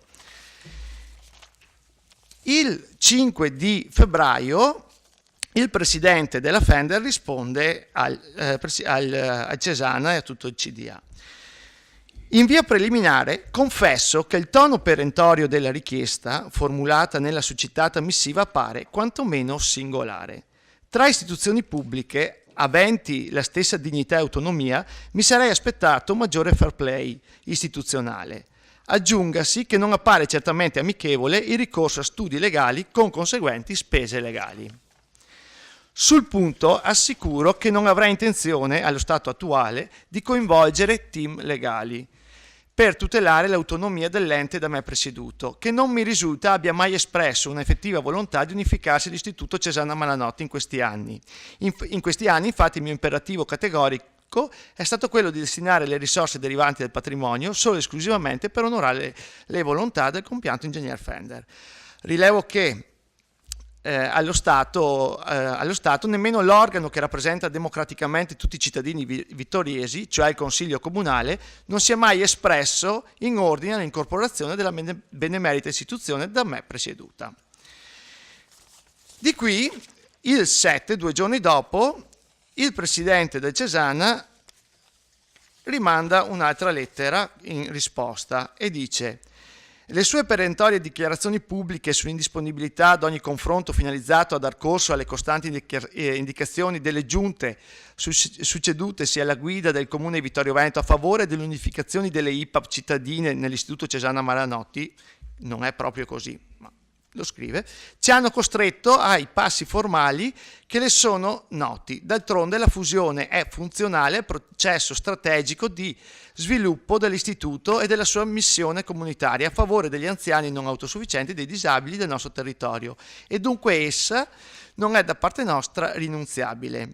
Se la ritiene utile un ulteriore confronto, siamo naturalmente disponibili a svolgerlo, sempre che esso non si traduca in una mera operazione dilatoria. In altri termini, se dobbiamo incontrarci per sentirle ribadire la sua assoluta indisponibilità alla fusione, è più serio che lei ce lo scriva direttamente. Il 12 di febbraio il presidente della Fender scrive al Cesana: in riscontro alla sua del 7 febbraio, per ricordare che fino ad ora le decisioni del CDA della fondazione da me presieduta sono diverse dalle intenzioni dell'Istituto Cesana Malanotti. In merito alla congruità e chiarezza delle proposte, che ci trova su differenti posizioni, le chiedo quindi cortesemente di meglio puntualizzare e definire quanto esposto nei vari verbali e comunicazioni, affinché vengano valutate per confrontarci sull'argomento, ricordandole che il sottoscritto e l'ente che rappresento hanno una propria autonomia decisionale. Rimango in attesa di ricevere quanto richiesto per poter fissare un incontro. L'ultima risposta è di 2 giorni dopo, del 14/2, in cui leggo solo il passaggio finale. Ciò detto, ribadisco, a nome del Consiglio dell'Istituto, l'indisponibilità di assecondare ulteriormente mosse dilatorie e ostruzionistiche da parte sua e della sua fondazione. Pertanto non parteciperemo a incontri il cui presupposto, accettato espressamente dalle parti, non sia quello di procedere a un serio e leale negoziato sulle condizioni e sui termini della fusione per incorporazione della fondazione dell'Istituto, così come non daremo ulteriori informazioni che non siano funzionali al medesimo processo negoziale e coerenti con il suo scopo. In ogni caso, decorso il termine già indicatole, procederemo come stabilito nella tutela dei diritti e degli interessi del nostro istituto. Quindi qui mi dice: se non accettate la fusione, io praticamente mi rivolgo e vado per vie legali. Allora, qua il Cesana, capisco, parla sempre del piano strategico 2017-2021 che avete letto. Per me è opinabile, non è questa stasera la sede di discussione di questo, però senz'altro appare chiaro che il capitale della Fender è strategico per entrare nel patrimonio del Cesana. Se voi sul progetto tanto milantato dei 200 posti, con la ristrutturazione di Ca' Mocenigo e di Villa Papadopoli, l'indebitamento del Cesana passa al 91% del valore del patrimonio dell'istituto. se non inglobano la Fender, il livello di indebitamento arriva oltre il 96% rispetto al patrimonio. Quindi senz'altro da un punto di vista del Cesana è importante l'acquisizione del patrimonio della Fender. Certo è che con le minacce, qui si minaccia tutti, si minaccia la Fender. Mi sembra che siano stati denunciati i sindaci, perché nella conferenza dei sindaci non sono stati assegnati subito i 200 posti. Si è detto, mi sembra, ci rivediamo col prossimo piano regionale, e mi sembra è andato al TAR, sì, scusi, è andato al TAR. Io sto pensando anche questo. Il piano strategico prevede che Villa Papadopoli venga data dal comune in comodato d'uso per 70 anni al prezzo di 600.000 euro l'anno, c'è scritto nel piano strategico. Io non vorrei che, se questo comune non deliberasse questa proposta, ci troviamo anche noi al TAR, perché qui il presidente e il CDA del Cesana, al posto di discutere, sono abituati subito a andare per via giudiziaria. Quindi io, sindaco, l'intento che abbiamo questa sera è veramente di dire al CDA del Cesana e al suo presidente di, come dire, coinvolgere nelle discussioni in sede di istituzioni, diciamo, di dialogare con le istituzioni e di fare e col dialogo cercare di vedere se si può fare qualcosa, se si può costruire qualcosa. Con le minacce non è quello il modo per costruire un qualcosa di serio e continuativo. Ecco. Grazie. Grazie consigliere Bosocco. Consigliere Saracino. Sì, buonasera. Io mi sono permesso, una volta che ho letto la delibera del Cesana Malanotti, dove citava la delibera famosa del Consiglio Comunale di luglio sui 200 posti, di chiedere motivazione al presidente Castro e al CDA, che gentilmente mi ha risposto molto velocemente, sul perché vanno a citare una delibera del Consiglio Comunale quando intimano all'IPAB Fender di dover subito firmare la fusione, perché non lo trovavo in nessun modo corretto, in quanto, ricordiamoci, le IPAB sono enti autonomi. Tra l'altro l'IPAB Cesana Malanotti ha un CDA deciso dal sindaco, dove non c'è la minoranza rappresentata, cosa che per anni quelli che ora sono la maggioranza hanno sempre chiesto, sono stati i primi a non mantenere questa promessa, fatta in caratteri cubitali. Mi ricordo il dottor Costa che ogni volta ribadiva questo, ma quando ha cambiato staccionata non gli andava più comodo, mentre l'IPAB Fender c'è la rappresentanza delle minoranze, ed è questo, insomma, c'è già più trasparenza. Detto ciò, non trovo corretto, ed è per questo che voglio anche avvisare i consiglieri comunali tutti, che nella risposta che mi è stata data, il dottor Castro, quando gli chiedo perché viene citata questa delibera, mi risponde: quanto alla delibera del Consiglio Comunale, che è stata votata per questi 200 posti letto, è il presupposto essenziale per la fusione. Cioè, lui dice che chi ha votato i 200 posti letto è a favore del piano economico e quindi anche a favore del fatto che lui vada ad assorbirsi il Cesana. E qua mettiamo i puntini e vada ad acquisire la Fender.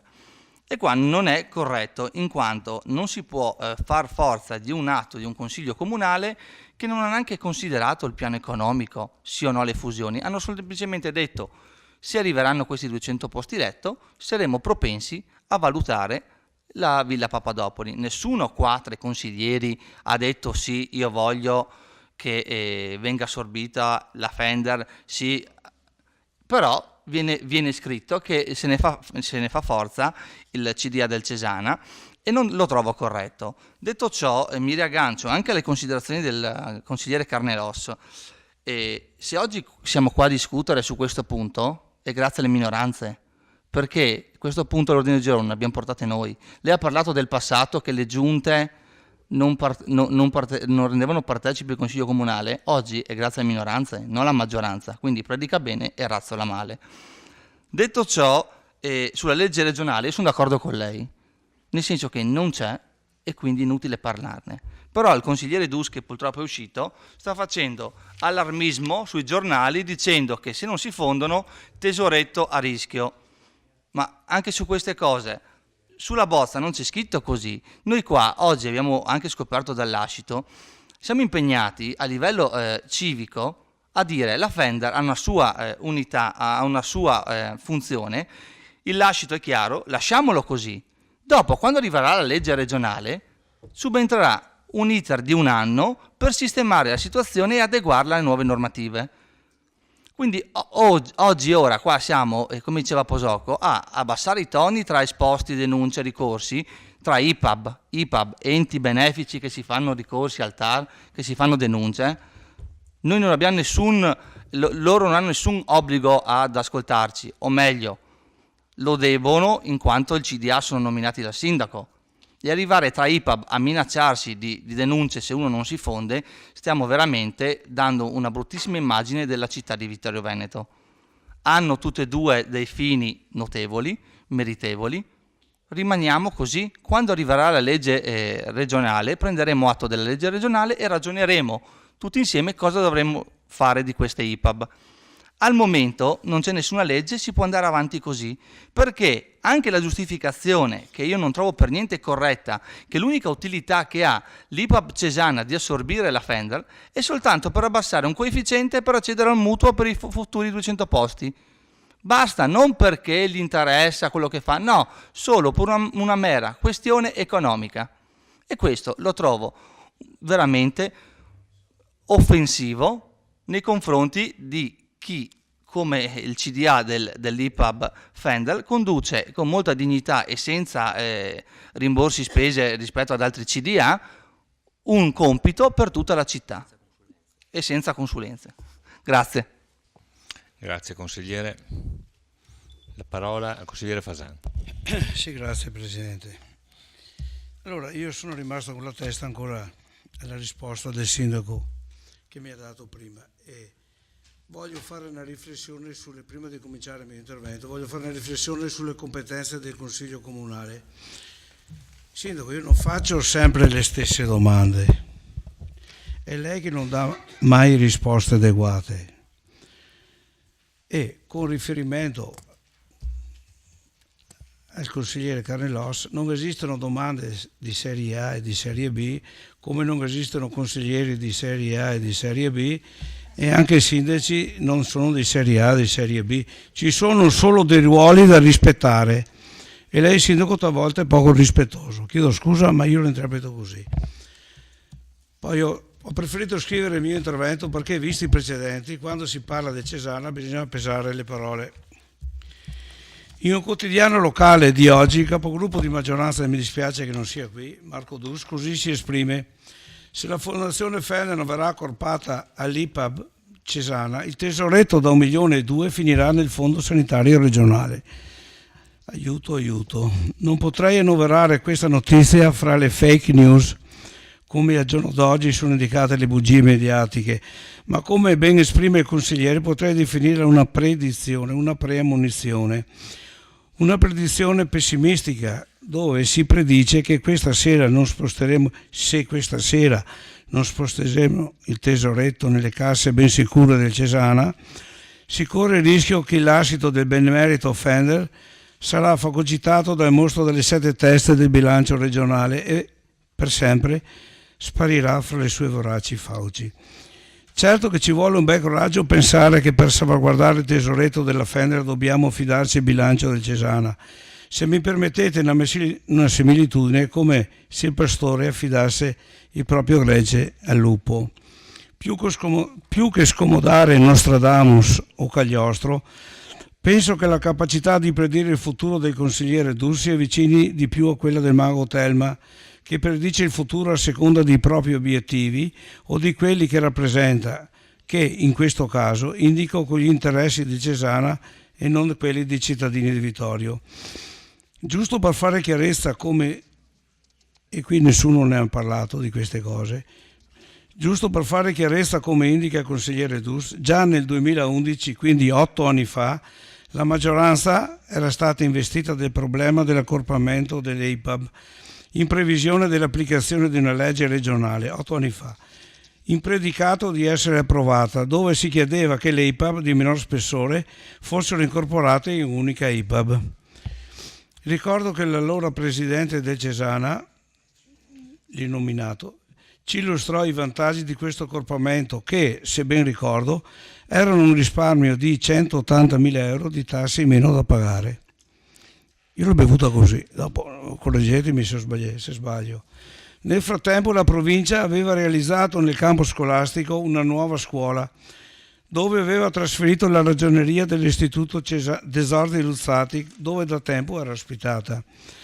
Con questo spostamento venivano a mancare circa 80.000 euro di affitto che la provincia pagava e risorse per il doposcuola che Luzzati organizzava nella sua struttura, con la presenza di non meno di 80 scolari. A quel tempo mi parve cosa giusta l'accorpamento del Luzzati, con l'obbligo per il Cesana di investire la metà dei risparmi realizzati nel doposcuola e di dare quindi un servizio ai cittadini. Così pure sono stato a favore dell'incorporazione dell'ente asili infantili Manzoni nel Cesana. Era evidente un risparmio che l'amministrazione comunale, mantenendo un adeguato livello qualitativo di gestione dell'asilo e la salvaguardia del lavoro delle maestranze.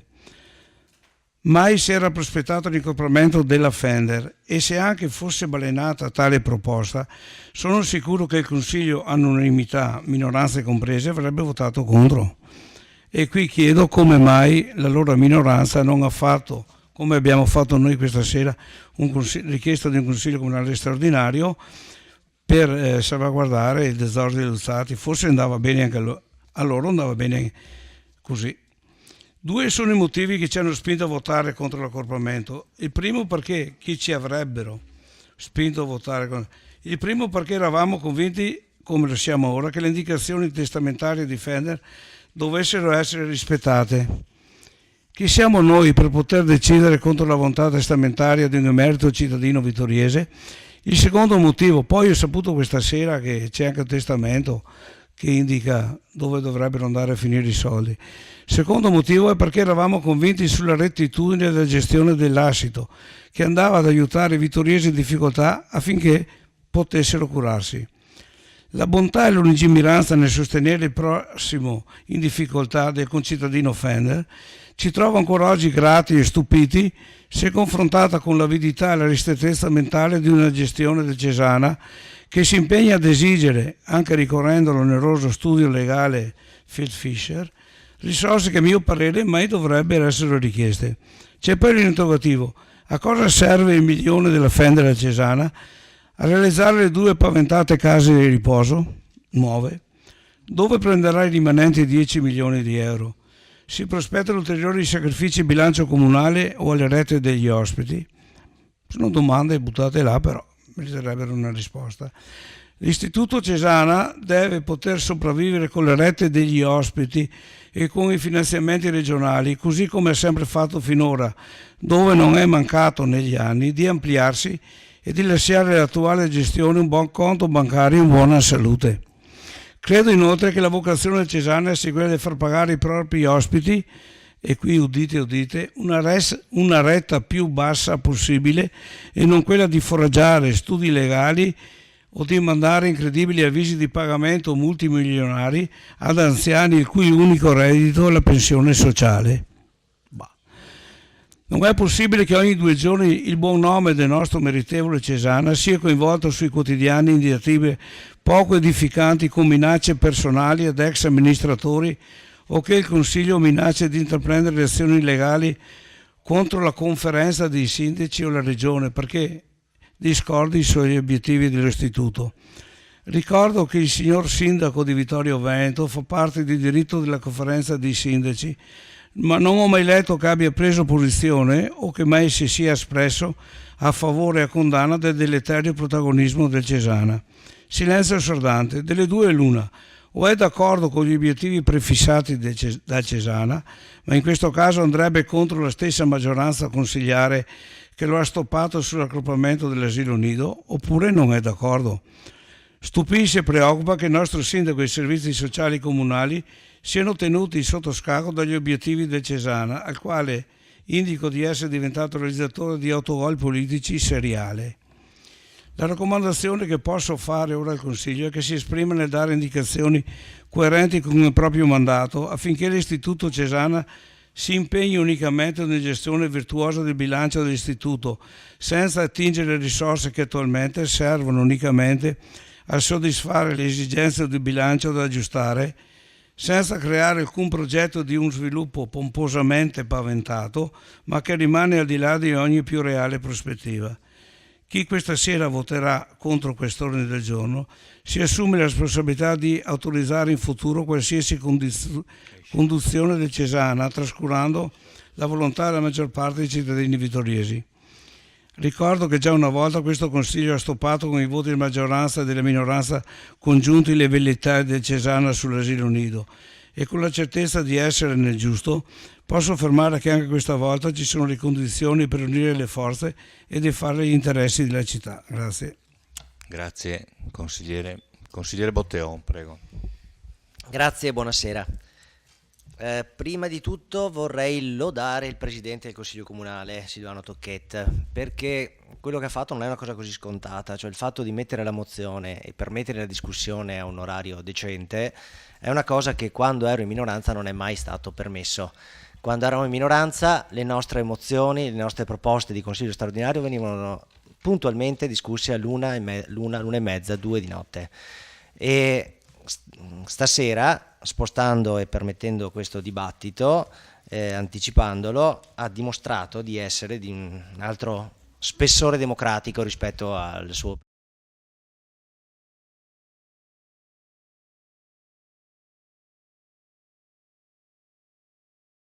Il passato, lo scorso Consiglio Comunale, in realtà se ne è parlato nello scorso Consiglio Comunale, c'è stato almeno un quarto d'ora, penso che sia l'assessore Costa, sia Alessandro De Bastiani, sia chi c'era come consigliere si ricorda il dibattito che vi è stato nello scorso Consiglio Comunale quando abbiamo parlato dell'assorbimento del De Zorzi nel Cesana. Almeno una decina di minuti sono stati dedicati all'intenzione dell'allora Cesana Malanotti di incorporare la Fenderl, quindi dell'allora Cesana Malanotti targato Ciciliot, un'idea che è saltata per un'opposizione, immagino, all'interno della stessa maggioranza. E che comunque era una volontà di parte della maggioranza, e noi sicuramente allora eravamo schierati con quella parte di maggioranza leghista che ha impedito questa volontà di Ciciliot di impossessarsi quindi del capitale, perché alla fine di quello parliamo, no? del capitale della Fenderl.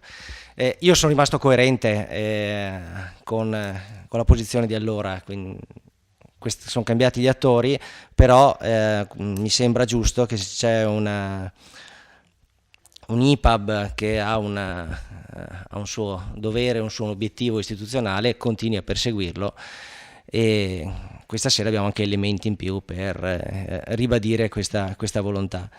E comunque se ne è discusso in passato in Consiglio Comunale. Mi fa un po', non lo dico per la prima volta, fa specie che ogni volta che parliamo di IPAB, di Cesana Malanotti, di Fenderl, parliamo sempre zero di servizi, parliamo zero di qualità del servizio agli anziani o degli obiettivi, di come la Fondazione Fenderl persegue i suoi obiettivi, che è un obiettivo politicamente nobilissimo, quindi il come aiutare persone povere, come abbiamo sentito prima, dalla volontà dell'ascito testamentario, è sicuramente il più nobile degli obiettivi, soprattutto per chi ha una cultura di centrosinistra come sottoscritto. E quindi sarebbe molto interessante parlare di questo. A me piacerebbe, e quindi l'invito che faccio è questo, che da qui partisse l'invito per una prossima discussione in Consiglio Comunale, dove, così come abbiamo avuto l'IPAB Cesana Malanotti, che ha parlato del suo piano strategico, che purtroppo ci sta, siamo costretti a inseguire il piano strategico del Cesana Malanotti, l'abbiamo fatto in precedenza con, lo ricordava prima il consigliere Fasan, con il tentativo di assorbimento dei servizi alla persona, adesso con il tentativo di assorbimento di incorporazione della Fenderl. Invece parlassimo di servizi, quindi parlassimo di come la Fondazione Fenderl in questi anni ha perseguito i suoi obiettivi, con quali progetti e quali sono le idee, quali sono i progetti d'ora in poi per cercare quindi di migliorare questo piano d'azione, per cercare anche di salvaguardare quello che è il patrimonio, perché magari il Consiglio Comunale, non so, può essere Adriano Botteon, può essere Fabio De Valiera, Elisa Sonego, Matteo Saracino, possono avere lo spunto, l'idea per cercare di salvare, non dico salvare il patrimonio, ma proprio per cercare di investirlo anche sul territorio, perché penso che ne abbiamo sicuramente bisogno, e onorando quella che è la volontà di Fenderl e quindi del testamento. Quindi questo è l'invito: cerchiamo di parlare con la Fender, di portarla in Consiglio Comunale. Sono convinto che non succederà quello che è successo con il Cesana Malanotti, perché ecco, quando questa sera ho saputo che probabilmente partecipava l'ex senatore Castro, ho avuto un mancamento, perché il senatore Castro è venuto l'altra volta e ci ha fatto un'ora di monologo per l'80% sulle conseguenze economiche, sui coinvolgimenti finanziari internazionali, sul benchmark e chi più ne ha più ne metta, che sinceramente non l'ho trovato una lezione universitaria, ma di pochissima utilità per un consiglio comunale. E sì, ha una dialettica, una loquacità che a confronto, anche Carnelos è un timidone, è Dino Zoff Carnelos a confronto di Castro. E quindi sono convinto che in un confronto quindi con la Fenderl sarebbe più concreto. Io spero quindi che questo confronto ci sarà prossimamente in Consiglio Comunale, e che quindi lasciando stare un attimino, lasciando pazientare le velleità del Cesana Malanotti, cerchiamo di occuparci di effettivamente quelli che sono i problemi dei vittoriesi. Grazie. Grazie consigliere. Consigliere De Valier. Sì, buonasera. Volevo solo accennare alcuni punti di riflessione. Innanzitutto io apprezzo l'opera fatta dal Presidente del Consiglio, che ha invitato qui questa sera i due Presidenti. Mi sarebbe piaciuto, riallacciandomi anche a quanto ha detto da Botteon, capire, oltre a quelle del Cesana, anche le idee della Fondazione Fenderl in merito al futuro, perché il futuro purtroppo, se rimaniamo immobili, vuol dire essere praticamente costretti a chiudere o a veder sparire quello che è stato un ente che è durato per tanti anni e che per tanti anni ha dato, pur anche in piccole cifre, però cospicui aiuti a singoli individui bisognosi. Quindi l'immobilismo porta purtroppo a mancati raggiungimenti, diciamo, di benefici territoriali che si sono invece manifestati in quest'anno. Volevo poi citare cosa dice invece in merito la Regione Veneto, e in particolare la legge regionale numero 30, pubblicata il 30 dicembre 2016 del BUR, collegato alle leggi di stabilità, in merito a capo ottavo, disposizioni in materia di servizi sociali, articolo 56, norme di razionalizzazione e aggiornamento sulle istituzioni pubbliche di assistenza e beneficenza, le famose IPAB di cui parliamo questa sera. Quindi non è vero che non si sappiano quali sono le linee di tendenza della Regione Veneto, c'è una legge pubblicata che lo dice. Al punto 2 dice: al fine di introdurre nel sistema regionale delle IPAB condizioni volte a razionalizzare i processi organizzativi e gestionali strumentali di attività istituzionali, contribuendo alla realizzazione di economie di scala nell'utilizzo delle risorse e al contenimento dei costi della produzione, la Giunta regionale, compatibilmente con la normativa statale, definisce anche in via sperimentale misure atte a promuovere moduli di aggregazione tra più istituzioni negli approvvigionamenti di beni e servizi, nello svolgimento integrato delle attività di gestione e formazione del personale, dei servizi tecnici e della logistica, dei servizi informatici ed altre attività di supporto, compresa la possibilità di sviluppare collaborazioni con le aziende sanitarie aventi la medesima finalità. Quindi volevo solo indicare che ci sono già delle indicazioni messe nero su bianco su una legge regionale, quindi non è che arriviamo all'ultimo minuto, e le economie di scala vengono citate proprio come indicatore, criterio per l'aggregazione tra più istituzioni. Quello che volevo solo capire è, io preferirei l'aggregazione tra istituzioni cittadine che tra l'aggregazione di istituzioni magari oltre provincia o chissà dove realizzate. Grazie. Grazie consigliere.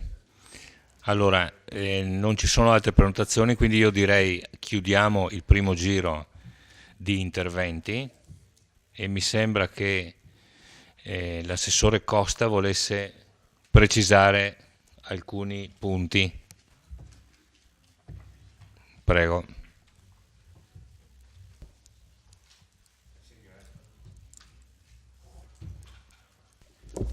Sì, grazie. Mi ero quasi ripromesso di non intervenire, però dopo, sentendo alcune cose, non sono riuscito a star fermo e ovviamente ormai mi conoscete. Beh, per prima cosa, anzi come zero, come punto di partenza, sì, io ringrazio il consigliere Saracino della gentilezza che ha voluto farmi, alludendo al fatto del salto della staccionata. Quindi vuol dire che qua che questo consiglio è un caravanserraglio con dentro degli esseri che saltano le staccionate. Ecco, questo riferimento tipicamente all'attività agricola e di allevamento di bestie mi sembra poco simpatico per l'istituzione, per i posti, per la location dove tutti quanti siamo, come prima cosa. Il suo riferimento, due cose, rispondo. Io sono sempre stato sostenitore, lo sono ancora e tuttora, e lo voglio essere, lo sarò anche nel mio breve futuro, che è giusto che le minoranze siano dentro nei CDA, e lo ripeto.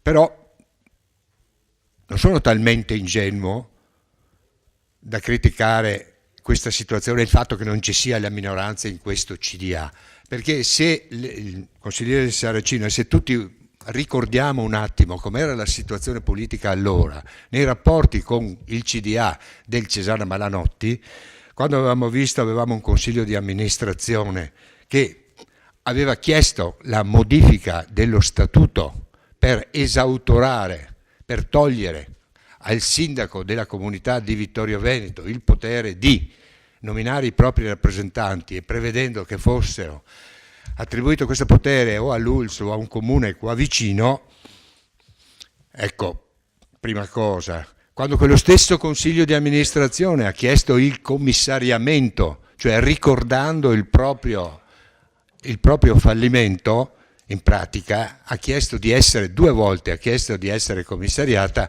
è chiaro che non ci si può fidare di quelle persone e rimetterle dentro in un nuovo CDA. Queste sono valutazioni ovviamente che ti vengono spontanee, perché vuol dire che è meglio lasciar perdere se dobbiamo avere queste minoranze dentro. Poi il consigliere Saracino dice aspettiamo la legge e vediamo cosa fare. Bene, anch'io aspettiamo la legge e dopo vediamo. Non vorrei che fosse dopo troppo tardi chiudere la stalla quando gli animali sono fuggiti, i buoi sono scappati. Ecco, questo è una considerazione che viene spontanea. In ordine a quello che sta ad altre osservazioni, è vero quello che ha detto il consigliere Darè, che in ben 2 delibere della sua giunta sono state elencate le fasi progetto di unificazione delle IPAB di Vittorio Veneto. È vero che sono state indicate le 3 fasi. La fase 3, che lui ha letto 2 volte, dice costituzione di un raggruppamento tra l'Istituto Cesana Malanotti e l'ente Asilo Manzoni, nel quale potrebbe entrare anche la Fondazione Fender. Però dopo dobbiamo leggere tutte le carte, c'è il punto 4 subito sotto, che dice costituzione di un unico soggetto azienda pubblica servizi alla persona, in linea con quanto previsto dal decreto legislativo 207 del 2001 e riaffermato anche nella proposta di legge regionale. Mi sembra che stia rispondendo ad alcune delle osservazioni fatte a titolo di chiarimento. Quindi... Sì, ma non è una legge ferrea quella dell'assessore di comparto. Prego. No, non è legge ferrea, è una... No. Comunque permetta che sia io a decidere se è o non è fuori tema. Grazie. È un organo collegiale la giunta? No. Assessore Costa, prego di continuare. Grazie. Per cui la fase 4 dice costituzione di un unico soggetto. Ora, se è stato accorpato l'ente asilo Manzoni nel Cesana e dopo rimane Fender e Cesana, fase 4, costituzione di un unico soggetto. Chi è questo nuovo soggetto?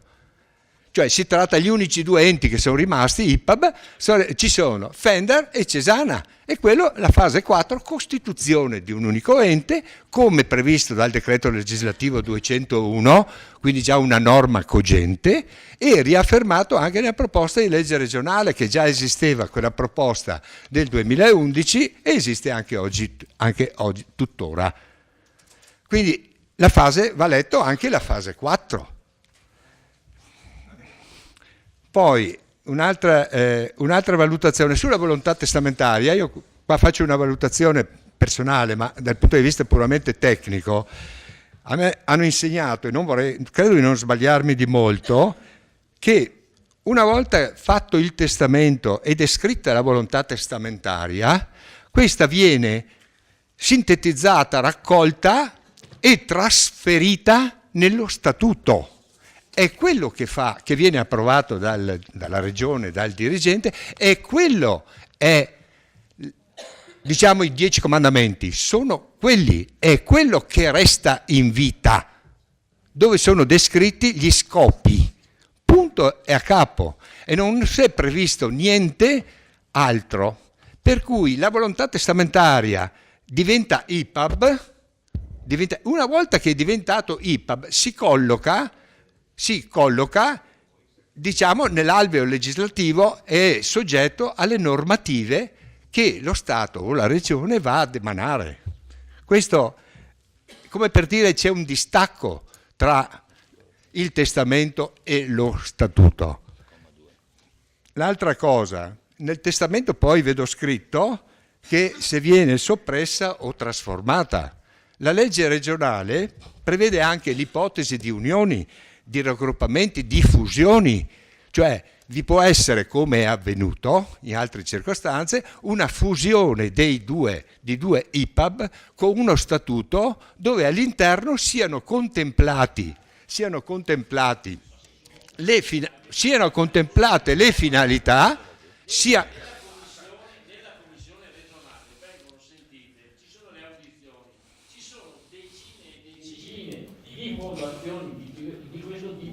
ma con modalità diverse. Lo so. Non può fare, è per questo che la legge regionale è ferma da anni. Ma guardi, se mi consente, è ferma da anni nel Veneto. La legge quadro del 2001 e la Regione Veneto oggi è l'unica che non ha una legge regionale sulle IPAB, che poi io sono andato a vederle un po' e per fortuna. E io sono andato a vederle un attimo e vedo che sono abbastanza, il modello Veneto sono abbastanza uguali, si ricalcano tra di loro i principi fondamentali. Quindi Assessore, la invito a chiudere, grazie. Sì, ma è stata di soppressa o trasformata, dice il testamento, può essere anche unificata, un raggruppamento. E in effetti quando anche la proposta di legge dice che vanno le IPAB che non hanno più scopo, che non possono essere trasformate in azienda della persona, vengono aggregate e il loro patrimonio viene trasferito al fondo regionale, ma viene trasferito al fondo regionale, non va a dire secondo le indicazioni testamentarie del titolare. Non c'è mai questo riferimento alle indicazioni testamentarie, c'è solo e sempre il riferimento agli statuti. Questo è quello. Ok. Grazie.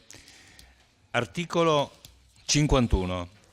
Il sindaco, gli assessori e ogni consigliere possono intervenire per una sola volta sull'oggetto in discussione e per non più di 7 minuti. L'assessore Costa ha parlato per 7 minuti. Il Presidente del Consiglio Comunale può autorizzare brevi precisazioni o chiarimenti. Partiamo col secondo giro di consultazioni, di repliche. Consigliere Sant'Antonio, prego. Allora, lapidario con De Valier. Vorrebbe sapere quali sono il futuro della Fondazione Fender. La Fondazione Fender non può fare nient'altro che eseguire il lascito testamentario, cioè devolvere dei soldi, no, ai bisognosi. Potrebbe mettere anche il mio nipote di 13 anni a gestirla, deve fare solo quello. E gli investimenti sono in titoli di Stato perché lo prevede la legge regionale, punto, più semplice di così. Poi velocissimamente mi piace, è curioso, no, che l'avvocato Carnelos si parla di Fender e subito devia su Luzzati e Manzoni. Allora abbiamo capito però che la Fender esiste un lascito testamentario e se viene trasformata il patrimonio andrà alla Biblioteca Apostolica Vaticana. Ecco, volevo visti, no, gli articoli sui giornali relativamente alla legge regionale, ho tentato di fare una rapida sintesi perché mi sembra che ci sia un po' di confusione sulla legge regionale numero 25. Quindi ho letto in questi giorni preoccupazioni sul destino del tesoretto della Fender qualora non si incorporasse nel Cesana. Premesso che dopo quanto appreso oggi dal testamento del fondatore la prospettiva è cambiata e il più grande pericolo sembra ora proprio la incorporazione e fusione, che inevitabilmente la trasformerebbe in un altro rispetto a quanto voluto dal fondatore, creando quindi legittime pretese da parte dei terzi. Va ora chiarito che il progetto di legge regionale 25 del 2015, proprio quella che parla DUS sui giornali, non prevede affatto il paventato pericolo. Assessore Costa mi senta perché questa è la legge, adesso le leggo un passo. Il progetto di legge prevede la confluenza del patrimonio nel costituendo fondo regionale di garanzia di servizi alla persona solo per le IPAB destinate a trasformarsi in aziende pubbliche di servizi alla persona, cioè quelle che gestiscono residenze assistite, che come si apprende dal comunicato stampa della Regione, quindi della Regione, numero 87 del 24 gennaio scorso, sono 175 sulle 200 IPAB regionali. Per le altre IPAB, attenzione, tra cui quelle che l'articolo 2,4 lettera C definisce IPAB che svolgono attività socio-assistenziale mediante l'erogazione di rendite derivanti dall'attività di amministrazione del proprio patrimonio, tra le quali, senza essere carneluti, capisco che va annoverata la Fender, è prevista invece la possibilità di trasformarsi in persone giuridiche di diritto privato, mantenendo quindi il patrimonio ed evitando che confluisca nel Fondo regionale di garanzia. Ciò è detto chiaramente anche nella relazione introduttiva del progetto di legge regionale che avete voi tutti e che dice testualmente, ripeto testualmente, leggo nella premessa, nell'introduzione. La proposta di legge prevede entro 12 mesi dall'entrata in vigore l'opportunità di effettuare il duplice percorso. 1. Le IPAB possono privatizzarsi e diventare quindi fondazioni e associazioni di diritto privato, oppure, e che è il nostro caso della Fender, oppure possono trasformarsi in aziende pubbliche di servizi alla persona denominate APSP. Il disegno di legge è chiaro, devo rileggerlo? Ecco. È la premessa, la premessa è un disegno, cosa c'entra? È un disegno di legge. È la premessa? No, non fa, ma è un disegno di legge. Ma scusi, nella premessa scrivono cose contrarie agli articoli successivi, secondo lei, secondo la sua logica da burocrate? Bon. Secondo la sua logica da burocrate, la premessa è contraria agli articoli successivi, secondo lei? Siccome è un progetto di legge, è tutto Però ci sono le premesse, capisce? Se lei mette le premesse vorrà dire che poi evidentemente seguirà delle premesse. Vado avanti. Ma perché tanta ansia del Cesana ad impossessarsi in mano militari della Fender e del suo patrimonio? Lo abbiamo appreso dall'articolo della Tribuna del 2 febbraio intitolato Fender per noi indispensabile, a firma di Francesco Dalmas, cronista sempre informatissimo sul Cesana, da cui viene anche chiamato a moderare i dibattiti per la presentazione dei volumi pubblicati da Via Carbonera. Il patrimonio serve, aperte virgolette, perché l'istituto deve ricorrere alle leve dell'indebitamento per la realizzazione degli investimenti previsti dal piano strategico, reloaded, e pari a 7.655.000 euro a Villa Papadopoli, 3.555.000 a Camo Cenigo, cui vanno naturalmente aggiunti gli ulteriori investimenti pianificati per il rilancio dell'istituto De Zorzi Luzzati e per la realizzazione del nuovo padiglione premium in Via Carbonera, che portano il totale a 16.800.000 euro. Insomma, papale, i SKEI della Fender serviranno per la garanzia dei prestiti che il Cesana chiederà alle banche per il Maxi Cesana, con i posti letto per i geronti benestanti da rette premium libero mercato. A proposito dei progetti strategici del dottor Castro per la nostra città, mi pare opportuno anche e anche un po' curioso ricordare che essi cambiano a seconda della sedia da cui esercita il suo impegno per la comunità vittoriese. Oggi, al vertice dell'IPAB cittadina, propone con determinazione l'utilizzo di Villa Papadopoli quale residenza assistita per anziani, con le altisonanti motivazioni espresse anche di recente al Museo della Battaglia, di fronte alle massime autorità civili, militari e religiose della città. Ieri, con l'aticlavio sullo scranno di Palazzo Madama, proponeva per la villa cenedese un'altra destinazione, anche allora ritenuta strategica per il futuro di Vittorio Veneto, come si legge dal solito libro del 2009, Dialogo su Vittorio Veneto. Se noi, l'ha scritto lui, se noi valutiamo, scusate un attimo, sentiamo la seconda di allora, strategica. Se noi valutiamo il popolo delle frequentazioni termale, agglutinato intorno al rilancio di Villa Papadopoli e a un corretto sistema alberghiero integrato, ebbene i numeri salgono vertiginosamente e si fanno economicamente razionali. Dunque, destinazione strategica alberghiera termale ieri da senatore della Repubblica, destinazione strategica assistenziale oggi da conducador del popolo della terza età. Sorge spontaneo a questo punto una curiosa domanda. A quale destinazione della Papadopoli potrebbe pensare domani il dottor Castro se ad esempio diventasse presidente della Savno?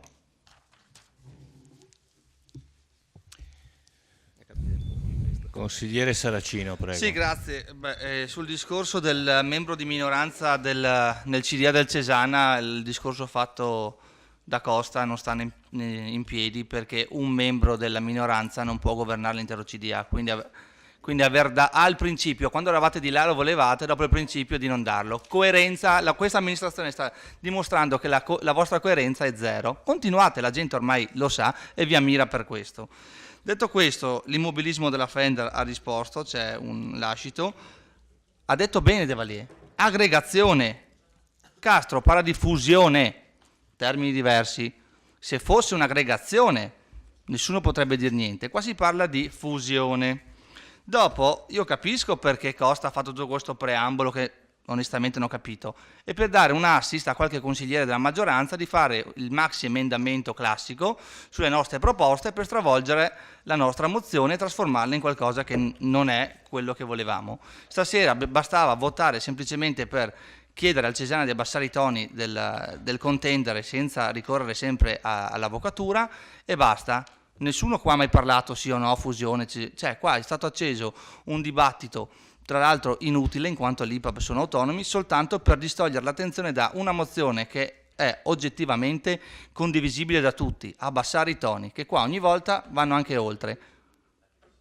E questa cosa non va bene, e io ripeto che tutto il preambolo del dottor Costa io l'ho trovato fuori luogo, incoerente con quello che prima diceva del membro della minoranza nei CDA, perché allora per lo stesso principio non dovevate dare neanche il membro delle minoranze all'IPAB Fender, invece l'avete dato, quindi ennesima incoerenza. Siete anche incoerenti con voi stessi durante l'amministrazione. E dopodiché adesso mi attenderò gli emendamenti e vediamo come andrà a finire. Grazie.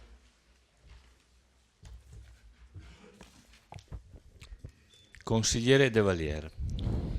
Prego. Ho fatto solo una brevissima replica. Volevo ringraziare Sant'Antonio per avermi edotto sull'economia della Fender, ma ribadisco che preferirei il Presidente, l'onorevole Scottà, visto che il ruolo lo ritengo un po' più importante, insomma, del mero investimento in buoni titoli di Stato. Perché le spiego, posso spiegarmi? Ho detto, posso spiegare, un patrimonio dal lato economico, se non viene reinvestito negli anni, va a perdere valore. Boh, ok. Allora non è una mera... vabbè. Non fuori microfono, la invito a continuare. Grazie. Quindi preferirei che fosse il Presidente a venire a spiegarmi, altrimenti non capisco cosa serve l'intero Consiglio della Fender, se quello che dice lei è così banale, mi spiego, e la ringrazio comunque di questo. Sì, va bene. Consigliere Dus, sì, prego. Grazie.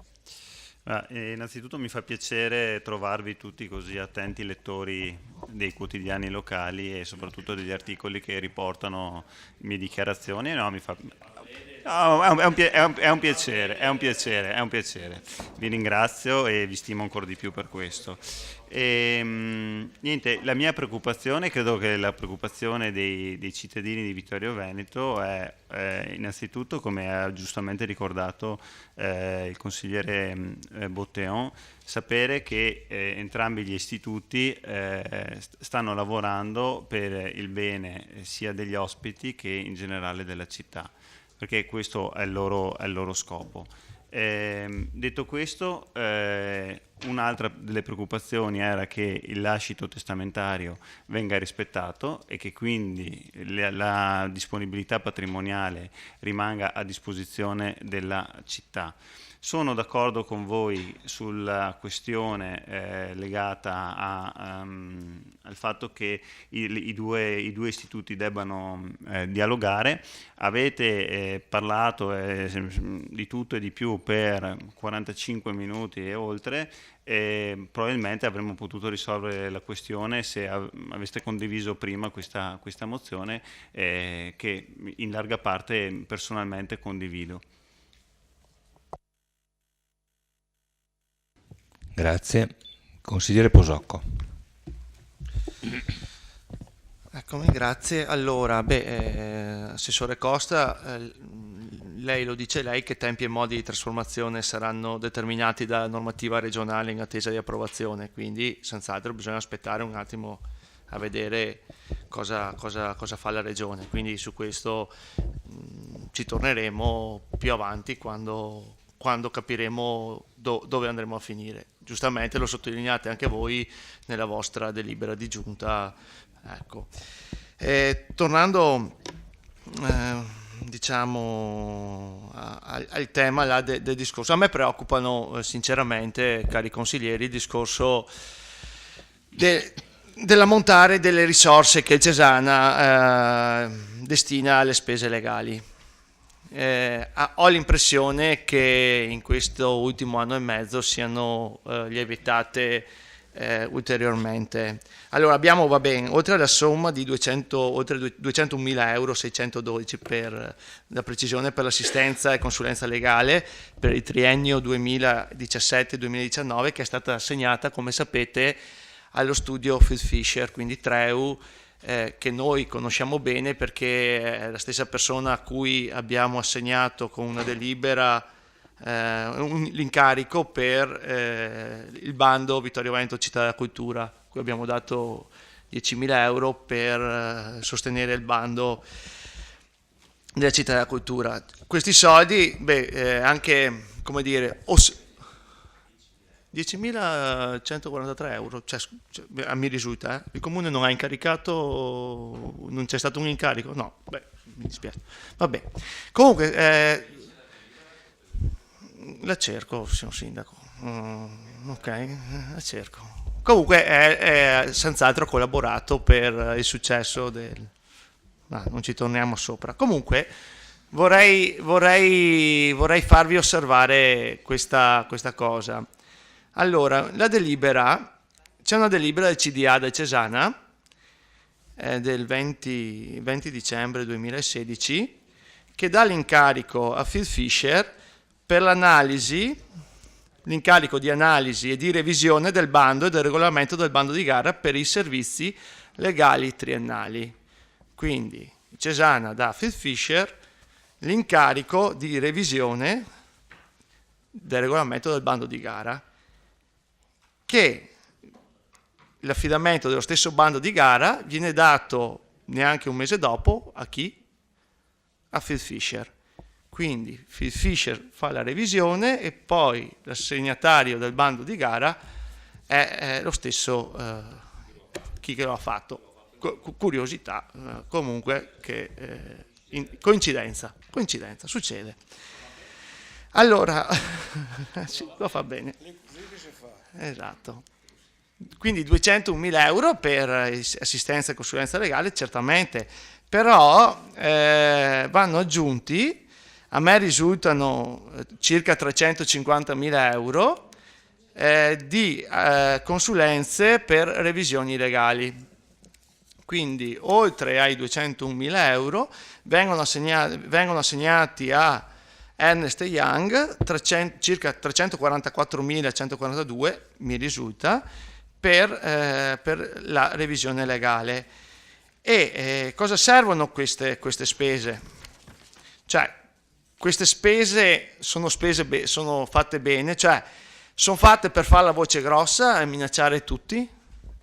Quello che è successo con gli ex amministratori, se vi ricordate, a cui un anno fa, più o meno, è stato intimato con raccomandata di versare cifre milionarie entro 30 giorni su un conto corrente del Cesana con relativo IBAN. Infatti, se vi ricordate, il presidente del Cesana era venuto qui più di un anno fa e se andate a vedere sul verbale di quel consiglio comunale, per ben 14 pagine sono infarcite di una serie di accuse agli ex amministratori che, secondo un rapporto di Ernst & Young, avrebbero fatto dei danni immensi all'istituto, tant'è che aveva presentato denuncia alla Procura della Repubblica, che voi sapete che è stata archiviata, e poi alla Corte dei Conti, che al momento a me risulta che non ci sia nessuna indagine in corso dopo un anno a carico di questa povera gente che non ha neanche l'opportunità di difendersi, perché finché non c'è una denuncia uno non si difende. Certo che queste lettere, e mi meraviglio del CDA che supino, sempre supino e consenziente, ha avallato queste lettere e ha causato, secondo me, notevoli disagi personali forti a diverse persone e famiglie, tra cui una persona mi sembra sia stata anche colpita da un infarto. E quindi a me meraviglia che queste persone del CDA, sempre supine, hanno avallato questa, secondo me, mamma mia, non ho termini per definire. Comunque è passato più di un anno e le accuse che il Presidente in questa sede sembrava, queste accuse gigantesche, ancora non abbiamo traccia. Abbiamo un'archiviazione da parte della Procura della Repubblica, questo sì. Quindi io mi rivolgo ai membri del CDA, chiedo a loro se sia utile e proficua per la comunità vittoriese, per gli anziani assistiti, la strada intrapresa. Avevamo parlato anche del CDA, abbiamo parlato di tante cose stasera. Comunque, ripeto perché voglio che sia sottolineato bene. Questi membri del CDA si sono mai chiesti se sia utile e proficua per la comunità vittoriese e per gli anziani assistiti la strada intrapresa dal Presidente della perentoria intimidazione verso chi la pensa diversamente e dello scontro continuo tra istituzioni locali? Vi ringrazio. Grazie. Mi rivolgo al consigliere Sant'Antonio. Questo intervento di Posocco cosa c'entrava con l'ordine del giorno? Punto. Consigliere, assessore Uliana, credo, un chiarimento. Sì, mi preme soltanto precisare, visto che stiamo parlando un po' di tutto e di più, che il Treu non ha beccato un centesimo di quello che ha fatto, era presidente del comitato d'onore e l'ha fatto in via del tutto gratuito, quindi non so a che cosa lei si riferisca. Ecco, sì. Sì, ma gratuitamente, non è stato pagato, questo mi premeva ricordarlo. Grazie Assessore. Consigliere Carnelos. Sì, vorrei anch'io tornare al seminato dopo le digressioni posocchesche. E il seminato è la Fender. E mi pare che anche da quello che diceva il consigliere Sant'Antonio, la strada possa essere quella della fondazione. Una cosa bisogna però dirla, non si può star fermi. Questo anche la Fender, bisogna che elabori una progettualità, perché delle criticità ci sono. Ecco, ve ne dico una semplicissima, a cui probabilmente i miei amici, i miei colleghi azzeccagarbugli cercheranno di appigliarsi. Vi dico solo che il segretario di un IPAB deve essere un pubblico dipendente. E fino a quando le istituzioni collaboravano, questo è stato pedissequamente fatto, perché vi erano funzionari o del comune o dell'IPAB che facevano da segretario. Poi si è voluto tagliare la canna, mettere la canna del gas alla piccola Fender e quindi si sono tolte, e quindi bisogna la collaborazione fra gli enti bisogna che venga ripristinata sotto questo aspetto. Lo dico proprio per l'affetto che ho per la fondazione Fender. C'è questa necessità. Dico anche che quel problema, se proprio la Fender non lo vuol fare, è possibile che la Fender chieda aiuto al comune. È chiaro che c'è bisogno di collaborazione istituzionale. Qui il garbo istituzionale deve essere assolutamente ripreso. E qui sta il puntum dolens della questione.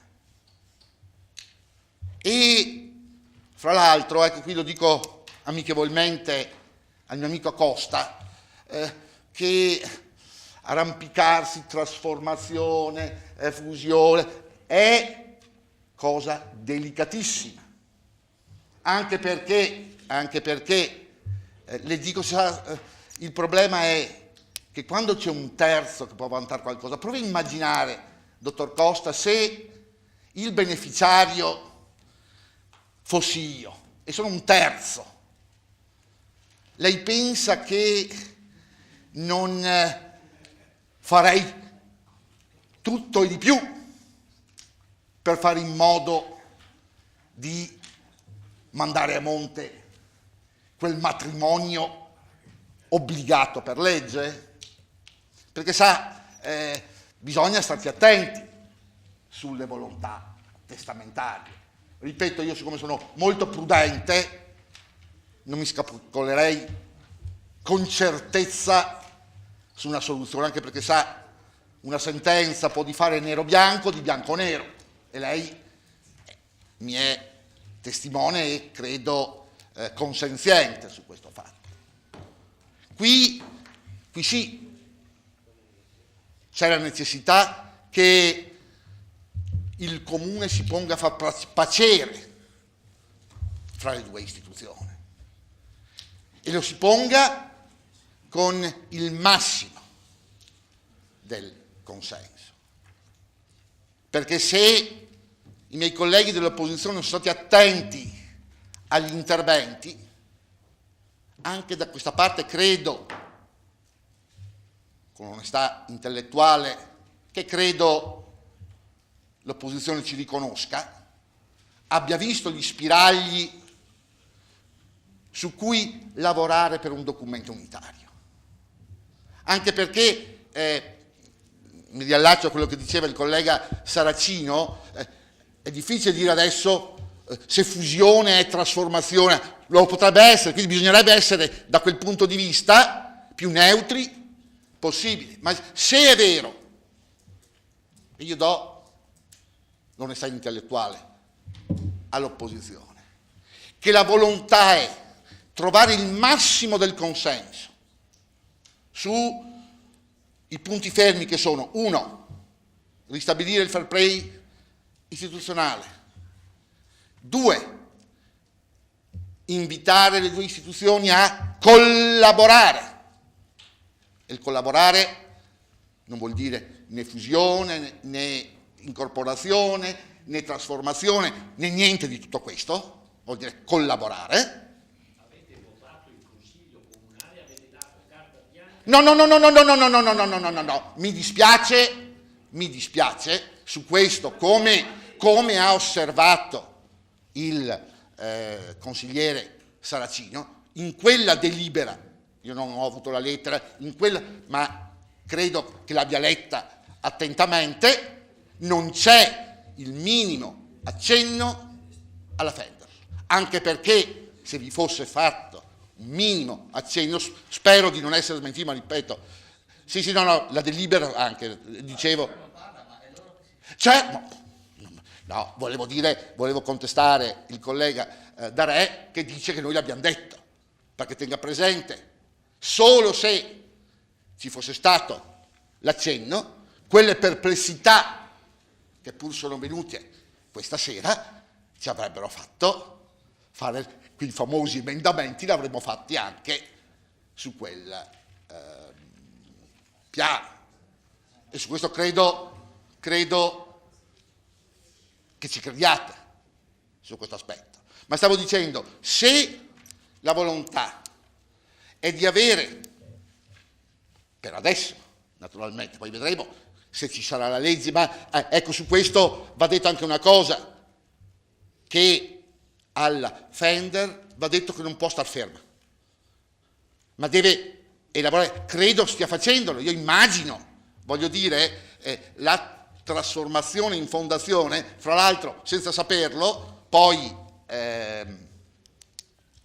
Sant'Antonio ha letto quella premessa, mi diceva, se avete in mente la stessissima cosa che avevo detto prima senza sapere nemmeno qual era quel contenuto.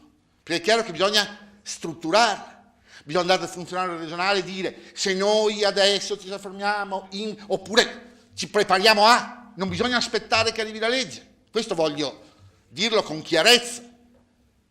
Va strutturato bene, sapendo che, voglio dire, è indubbio che se la Fender non ha, ovvio, l'avvocatura per studiargli la possibilità, qualcuno dovrà aiutarla, se c'è collaborazione istituzionale. E ripeto, ci sono, certo, se non è il Cesare sarà il Comune. Io credo che se la finalità è quella, si dovrebbe trovare, no, quelli no. E allora, io dicevo, poi facevo la mia proposta, se i capigruppi poi si trovano e trovano un punto sto finendo. Un punto di mediazione su un qualcosa che possiamo votare tutti o quantomeno la maggior parte possibile. Dopo, questa è la proposta, dopo vediamo. Grazie. Grazie consigliere. Consigliere D'Arè. Consigliere D'Arè. Sì, grazie. Allora io vado naturalmente a una delibera a un voto del Consiglio regionale del 79 in cui viene riconosciuta la Fender. Leggo. Udita la relazione della quinta commissione consigliare, il relatore della consigliere Giuseppina Dal Santo del testo segue: la fondazione di cui si propone l'elezione a ente morale di diritto pubblico in applicazione dell'articolo 51 della legge del 17 luglio 1890, quindi però è l'atto di fondazione, di trasformazione in IPAB, ma che naturalmente viene citato trae origine dalle disposizioni testamentarie del defunto ingeneretto Fender, deceduto in Vittorio Veneto il 23 novembre del 66, contenuti nei 3 testamenti pubblici del ministro notaio dottor Enrico Sartorio, e quindi poi fa una trasformazione delle IPAT, l'usufrutto, cita la Emilia D'Aros come da lei prima detto consigliere, da tutta una serie di cose, dà anche le disposizioni di gestione. Qua correggo un po' il consigliere Saracino: 3 membri del CDA sono nominati dalla provincia, uno viene nominato dal sindaco, uno dal vescovo. Il sindaco pro tempore della città di Trieste, ma credo non sia mai venuto in vita. Allora il pretore pro tempore non esiste più, quindi qualcuno è decaduto, però con questo atto testamentario, dove l'Ettore Fender dà disposizione di, se non viene così tenuto in piedi, e quindi la Biblioteca Vaticana, in una eventuale votazione su questo punto, credo che il rappresentante del vescovo non possa neppure partecipare per incompatibilità. Faccio delle riflessioni mie, non so se poi...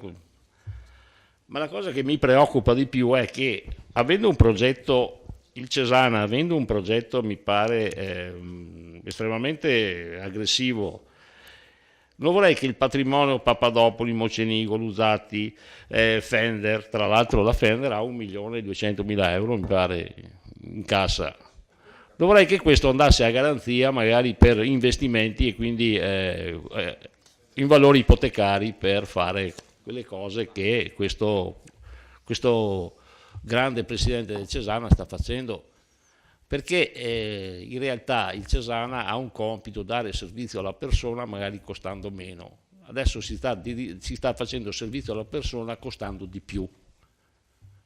Ha dilapidato un patrimonio da 3,5 milioni di euro, non vorrei che tutto questo andasse solo in quel calderone per continuare ad andare avanti con questa cosa. Mi pare che non siamo sulla strada giusta, perché qua...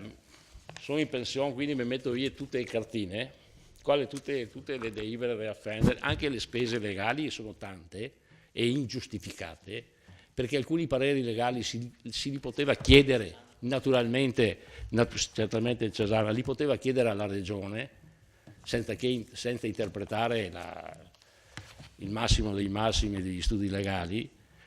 Credo che quei 400 o quasi 1.000 euro spesi in parcelle legali, forse qualche retta in meno si poteva più bassa si poteva fare.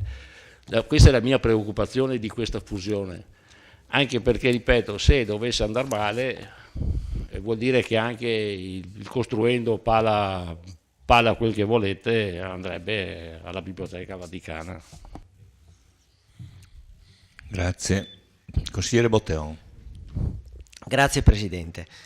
Allora, Dio mi salvi dal cercare di dare interpretazioni di diritto testamentario, perché proprio non è il mio campo e credo che non sia il campo anche di parecchi di noi consiglieri.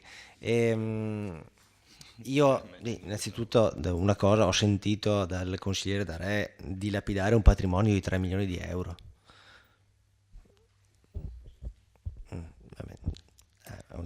È molto corretto.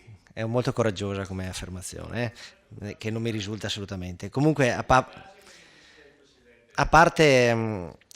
questa postilla, bisogna cercare di uscire da questa situazione, no? E cercando di approvare un qualcosa che possa essere costruttivo. Allora cerco di buttare un'idea su cui magari si può lavorare, e ricalco il mio intervento precedente, cioè quindi cerchiamo di confrontarci con la Fondazione Fenderl, se ovviamente c'è la volontà, come c'era, di venire questa sera, e quindi immagino che continuerà a esserci, quindi l'idea è nel deliberato di inserire, quindi il Consiglio Comunale delibera di dare mandato al Presidente del Consiglio Comunale affinché si attivi ad un confronto in Consiglio Comunale con l'amministrazione della Fondazione Fenderl, affinché ci illustri progetti e piano strategico della Fondazione Fenderl alla luce delle prospettive insite nella probabile prossima approvazione della legge regionale sulle IPAB. Questa potrebbe essere una. Aggiungerei anche un'altra parte che secondo me è importante, che non possiamo dibatterne, vedere se, cioè l'altro aspetto relativo al testamento e alle possibili conseguenze. Quindi si potrebbe inserire di dare mandato alla giunta comunale di verificare, immagino tramite gli uffici oppure in altra forma, quindi uffici affari legali, costituzionali, di verificare le possibilità ed i rischi di perdita del patrimonio della fondazione in caso di incorporazione con altro istituto, e di riferire al Consiglio Comunale in merito a tale verifica. Non so, butto l'idea, non credo di... Grazie. Grazie. Consigliere Bastiani.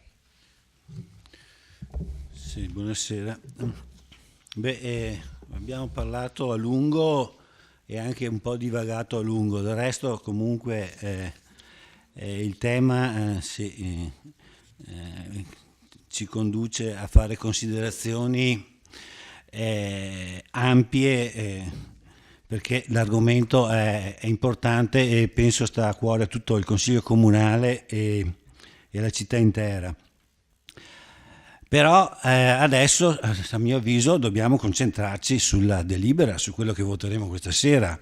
E questa sera, per fortuna, non dobbiamo decidere né se deve essere fatta la fusione, se deve essere fatta o se non deve essere fatta.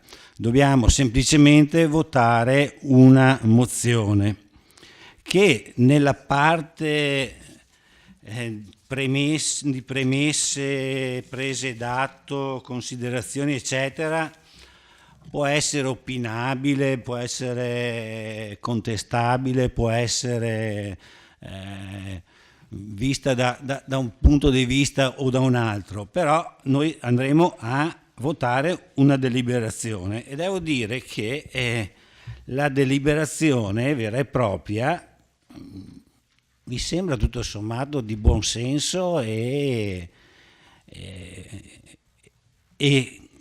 che tenda appunto a riportare a una situazione così più serena tutta la situazione. Leggo velocemente, noi delibereremo, cioè l'impostazione com'è adesso, salvo integrazioni o emendamenti, dice di esprimere un convinto invito alla continuità di presenza autonoma nella vita cittadina della Fondazione Fenderl, tralascio alcuni particolari, di sollecitare le IPAB cittadine a decidere in clima di piena collaborazione eventuali destini diversi dagli attuali, di dare mandato al sindaco, amministrazione, a chi di dovere, di invitare i vertici dell'IPAB a risolvere eventuali contestazioni con la Fondazione Fenderl, praticando prima il dialogo e percorrendo poi strade condivise, tralasciando onerose spese legali e giudiziarie che inevitabilmente drenano risorse alla comunità vittoriese. Io se su questo deliberato si vuole aggiungere qualcos'altro, quello per esempio che ha proposto Botteo mi sembra un'ulteriore aggiunta di raccomandazioni di buon senso, ma tutto sommato secondo me è votabile da tutti quanti.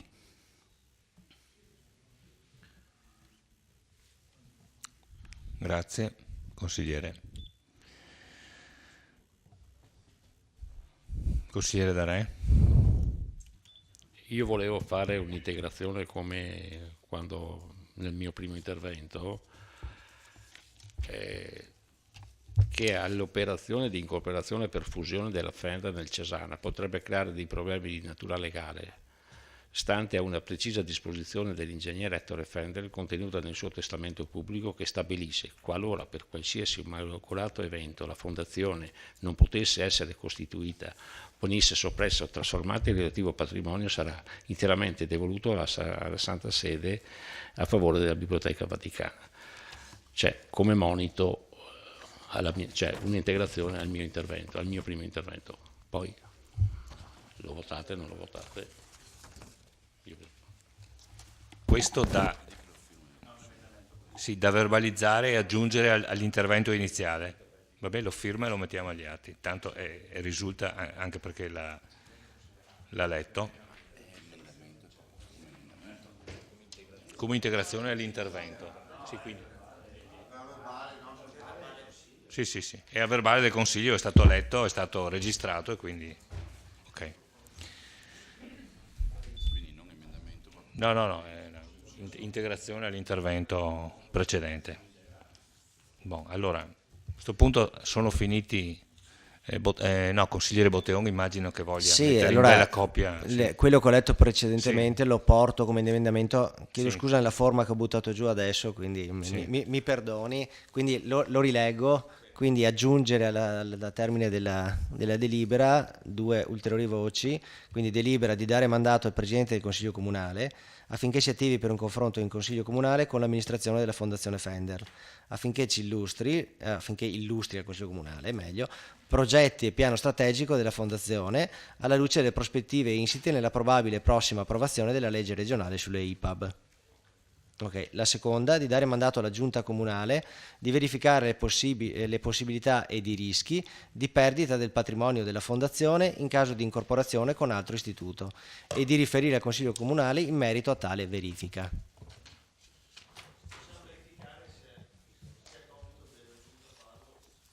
Non so se...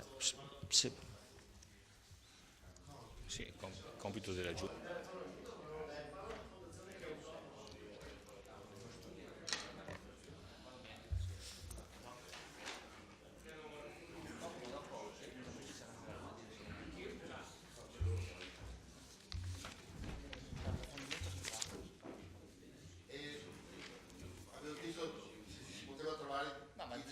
Questi possiamo già votarli, secondo me si vanno a integrare.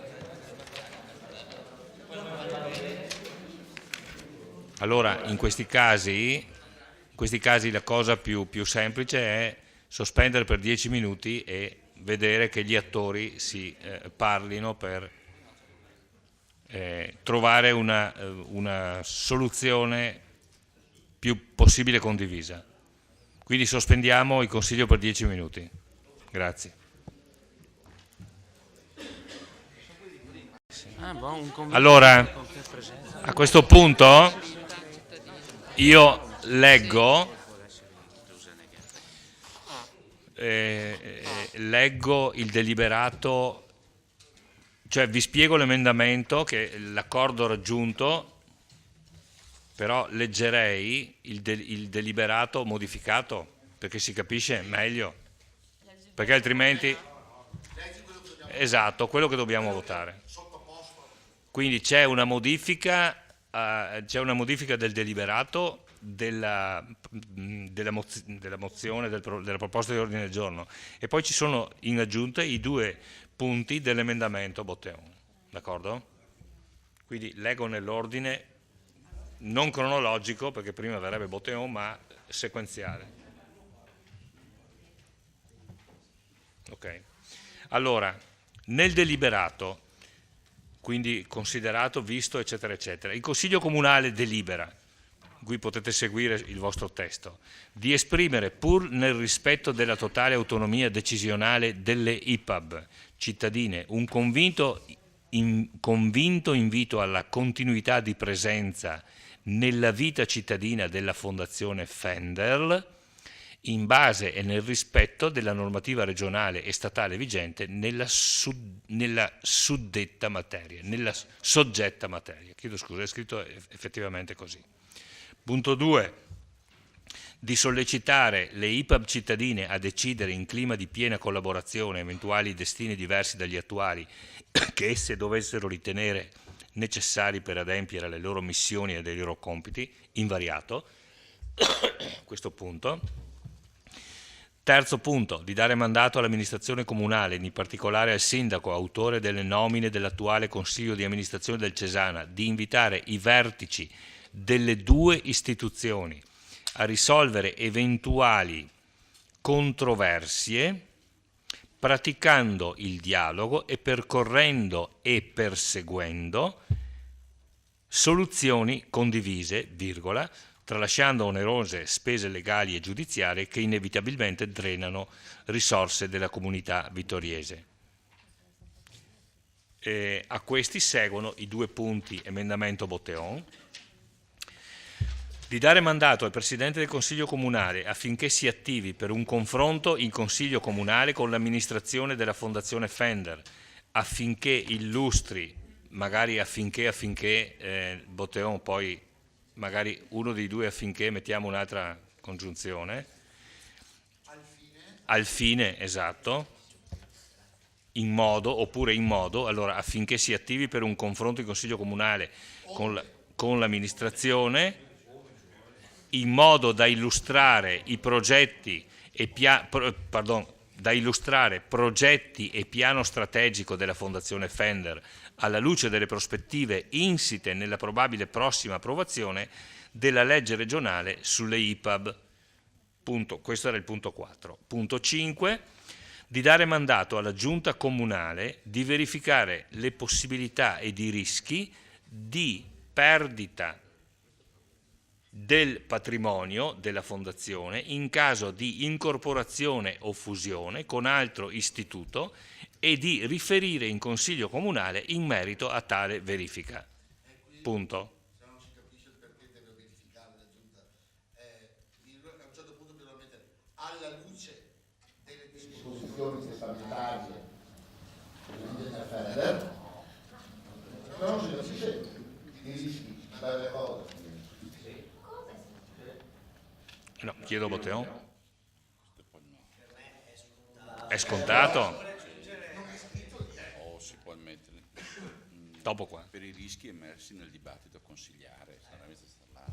No? Allora, siccome parla di rischi, di verificare le possibilità e di rischi, virgola, come emerso nel dibattito consigliare, virgola, alla luce di quanto emerso. Posso aggiungere? Alla luce di quanto emerso nel dibattito consigliare. Allora, alla luce di quanto emerso nel dibattito consigliare, virgola, di perdita del patrimonio della Fondazione in caso di incorporazione o fusione con altro istituto e di riferire in Consiglio Comunale in merito a tale verifica. Quindi invece di, allora, il primo affinché va bene, della Fondazione, chiedo scusa, il Consiglio Comunale con l'amministrazione della Fondazione, in modo da illustrare,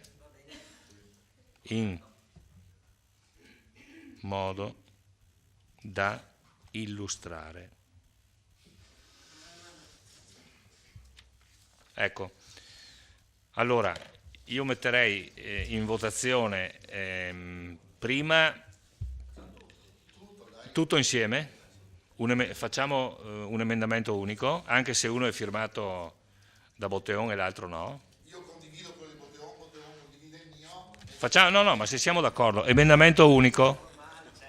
Allora, perfetto. Emendamento unico, contributo Botteon e contributo degli altri consiglieri. D'accordo? Allora, mettiamo...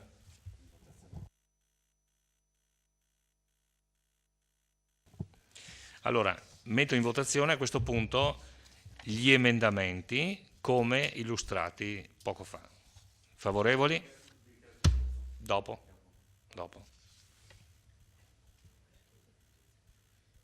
Contrari?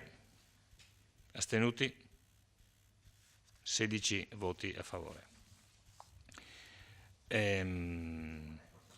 Dichiarazione di voto. Consigliere Dus. Sì, avrei voluto farla prima, ma capisco che il regolamento prevede diversamente.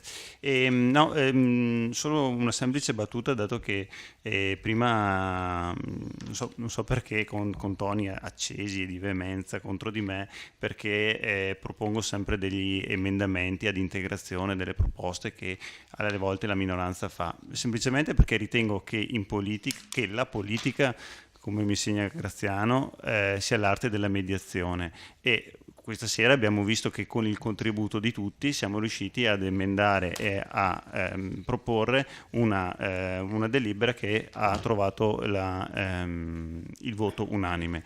Mi dispiace che il porgere la mano e cercare appunto la mediazione venga visto invece come un gesto di arroganza o di voler stravolgere le proposte. Tutto qui. Grazie. Consigliere Saracino. Sì, io ringrazio Carnelò stasera perché si è dimostrato disponibile, ha capito il vero senso del nostro intento, anche dello stesso Adriano. Abbiamo trovato un'intesa che senz'altro non avremmo trovato con gli emendamenti proposti da Dus, che come sempre voleva rifare tutto da capo. Quindi grazie.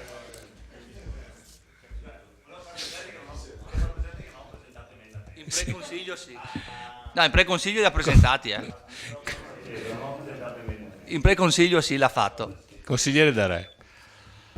No, parere chiaramente favorevole, abbiamo elaborato questo punto con un'attenzione al testamento di Ettore Fender e soprattutto le eventuali conseguenze che ivi indicate, perché mi pare un lascito estremamente importante sia dal punto di vista patrimoniale soprattutto, e anche su quello che ha fatto in questi 50 anni. È chiaro che non ci sono più i bot e i CCT di una volta che permettevano rendite. Cerchiamo, ci sarebbe la Bitcoin, ma è meglio che no. Grazie.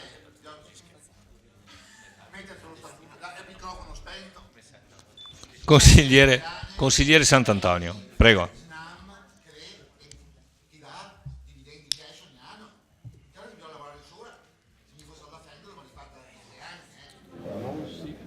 Consigliere Sant'Antonio, prego. Sì, penso che le larghe intese che si sono avute questa sera da parte anche della maggioranza e di alcuni consiglieri in particolare sulla proposta di mozione della minoranza abbiano dimostrato che tutto sommato l'argomento era da prendere in considerazione. Io spero che in futuro si chiariscono molte cose sia lato Cesana sia lato Fender, e che la Fender possa rimanere un istituto autonomo, ovviamente sempre rispettando le leggi regionali, la futura legge regionale, e quindi il mio voto sarà positivo. Grazie. Bene, allora passiamo alla votazione. Metto in votazione la proposta di ordine del giorno presentata dai consiglieri comunali Darè, Fasan, Sant'Antonio, Maset, Posocco e Saracino ad oggetto futuro della Fondazione Fender. Naturalmente così come emendata con gli emendamenti precedentemente votati all'unanimità. Quindi favorevoli? Contrari? Nessun contrario, nessun astenuto. 16 su 16. Quindi il punto è approvato. Punto. Approvazione protocollo d'intesa dell'organismo di gestione della destinazione OGD delle città d'arte e ville venete del territorio trevigiano e relativo regolamento. Assessore Turchetto, prego. Sì, grazie. Allora, buonasera a tutti. Brevemente, insomma, diamo per letto? Bene, diamo per letto, approvo questa decisione, questa proposta, anzi. Sì, no, è uno schema di delibera che viene proposto in tutti i comuni che aderiscono all'OGD, che è sostanzialmente il nuovo, chiamiamolo così impropriamente, ente turismo della provincia di Treviso, e approvandolo aderiamo appunto all'ODG. Grazie. Ci sono interventi? Consigliere Saracino, prego. Niente, innanzitutto faccio un invito all'amministrazione di vigilare sul fatto che andando a costituire questo nuovo OGD non rischiamo di perdere l'ufficio IAT, visto che potrebbe essere anche questo uno scenario dove qualche altro comune potrebbe portarcelo via, quindi vi invito a non cedere, perché siamo soltanto ottavi in provincia per presenze. Sono contento dei dati appena usciti che sono in miglioramento. Vorrei avvicinare Conegliano che ci doppia sempre di presenze e dico, Vittoria è molto più bella, quindi lanciamo questo messaggio, venite qua e non a Conegliano. Grazie. Grazie consigliere. Ecco, non ci sono altri interventi, dichiarazioni di voto. Scusa Presidente, scusami, prego. Così rispondo. Assessore, prego. Prego. Va bene, no, invito raccolto assolutamente, sì. I dati sono molto positivi, quindi molto probabilmente scaliamo anche qualche posizione, diciamo, perché appunto i dati sulle presenze quest'anno appena divulgati sono straordinariamente positivi. Abbiamo avuto un incremento di più di 10.000 presenze rispetto all'anno scorso, quindi più di 10.000 in più ovviamente rispetto al 2016, quindi a fronte anche di questi dati positivi ci rafforziamo, ecco, per così dire. Comunque invito raccolto, grazie. Grazie. Allora metto in votazione il punto all'ordine del giorno, approvazione protocollo d'intesa dell'organismo di gestione della destinazione OGD delle città d'arte e ville venete del territorio trevigiano e relativo regolamento. Favorevoli? Contrari? Astenuti? Unanimità.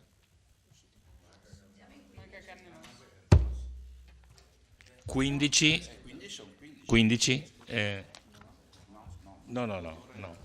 No, gli scrutatori ci sono, 15 voti su 15, unanimità, 15 presenti. Nuovo regolamento di contabilità, approvazione. Ecco, e qui mancando l'assessore Napol che sta poco bene, do la parola al sindaco. Sì, io raccoglierei anche l'invito del consigliere Botteon, se sono tutti d'accordo, nel senso di darlo per letto. Comunque semplicemente è un doveroso adeguamento del regolamento di contabilità alla norma relativa in materia di armonizzazione dei sistemi contabili degli enti locali. Se volete approfondiamo.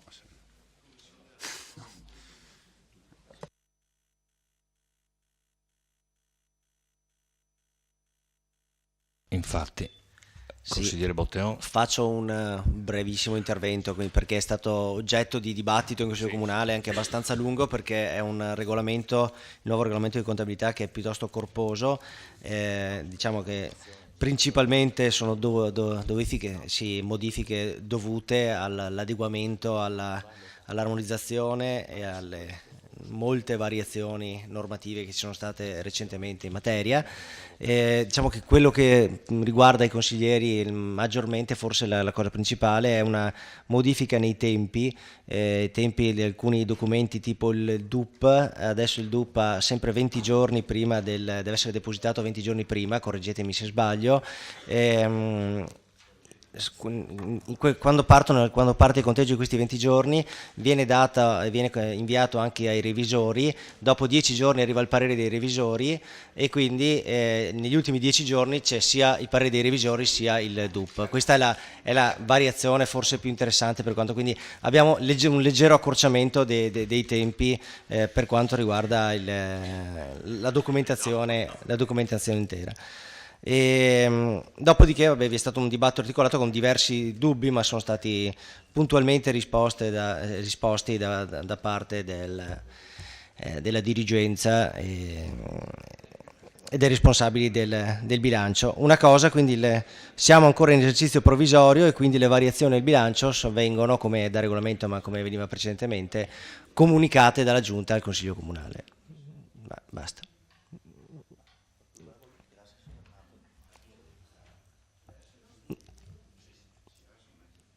Non so se c'è qualche cosa che volete integrare, altrimenti possiamo procedere con la votazione.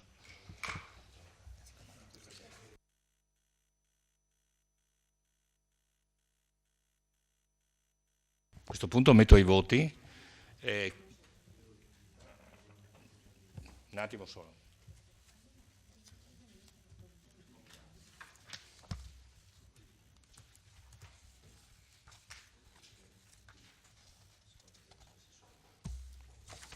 È questo? È questa che non va votata.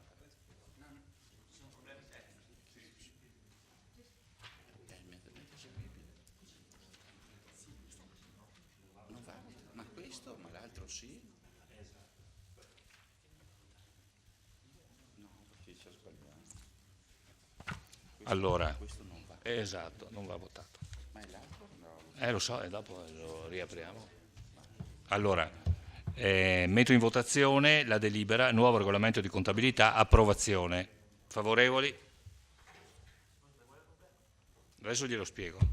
Contrari? Nessun contrario, nessun astenuto. Quindi 16 voti su 16. Nella delibera, come voi vedete, sì, nella delibera c'è l'immediata eseguibilità, ma in questo regolamento non va votata. Io ho fatto confusione e non ho fatto votare al punto precedente. Quindi sono costretto a rifar votare l'immediata eseguibilità del punto precedente. Qui non va votata, quindi con questo punto, la votazione in questo punto del giorno è... no, è stato un piccolo errore mio. Sì, no, non la metto in votazione perché ha già la sua tempistica. La proposta, come è stata articolata, è stata approvata senza l'immediata eseguibilità. Quella del regolamento. L'altra Invece l'approvazione delle città d'arte e ville venete del territorio trevigiano e relativo regolamento, devo mettere in votazione l'immediata eseguibilità. Oltre ad aver approvato precedentemente il punto all'ordine del giorno. Benissimo. Allora metto in votazione la immediata eseguibilità del punto precedente, approvazione protocollo d'intesa dell'organismo di gestione della destinazione OGD delle città d'arte e ville venete del territorio trevigiano e relativo regolamento. Favorevoli? Contrari? Nessun astenuto, nessun contrario, quindi 15 voti su 15. Assente dalla votazione il consigliere Carnelos. Bene. Ultimo punto all'ordine del giorno è una comunicazione. Bilancio di previsione 2017-2019, secondo prelevamento dal Fondo di riserva ordinario per l'esercizio 2017 ed adeguamento del PEG 2017-2019. Comunicazione. Grazie, signor Sindaco. Grazie Presidente. La comunicazione appunto è relativa a questo prelevamento del fondo di riserva relativo a 20.000 euro che si erano rese necessarie per la messa immediata in sicurezza con lavori nel periodo di chiusura scolastico dell'asilo nido per la caduta di caduta di calcinacci di piccole dimensioni dalla soffittatura del salone principale, lavoro fatto immediatamente bene e questa è la comunicazione. Ecco, non si vota, è la comunicazione. Se non sbaglio,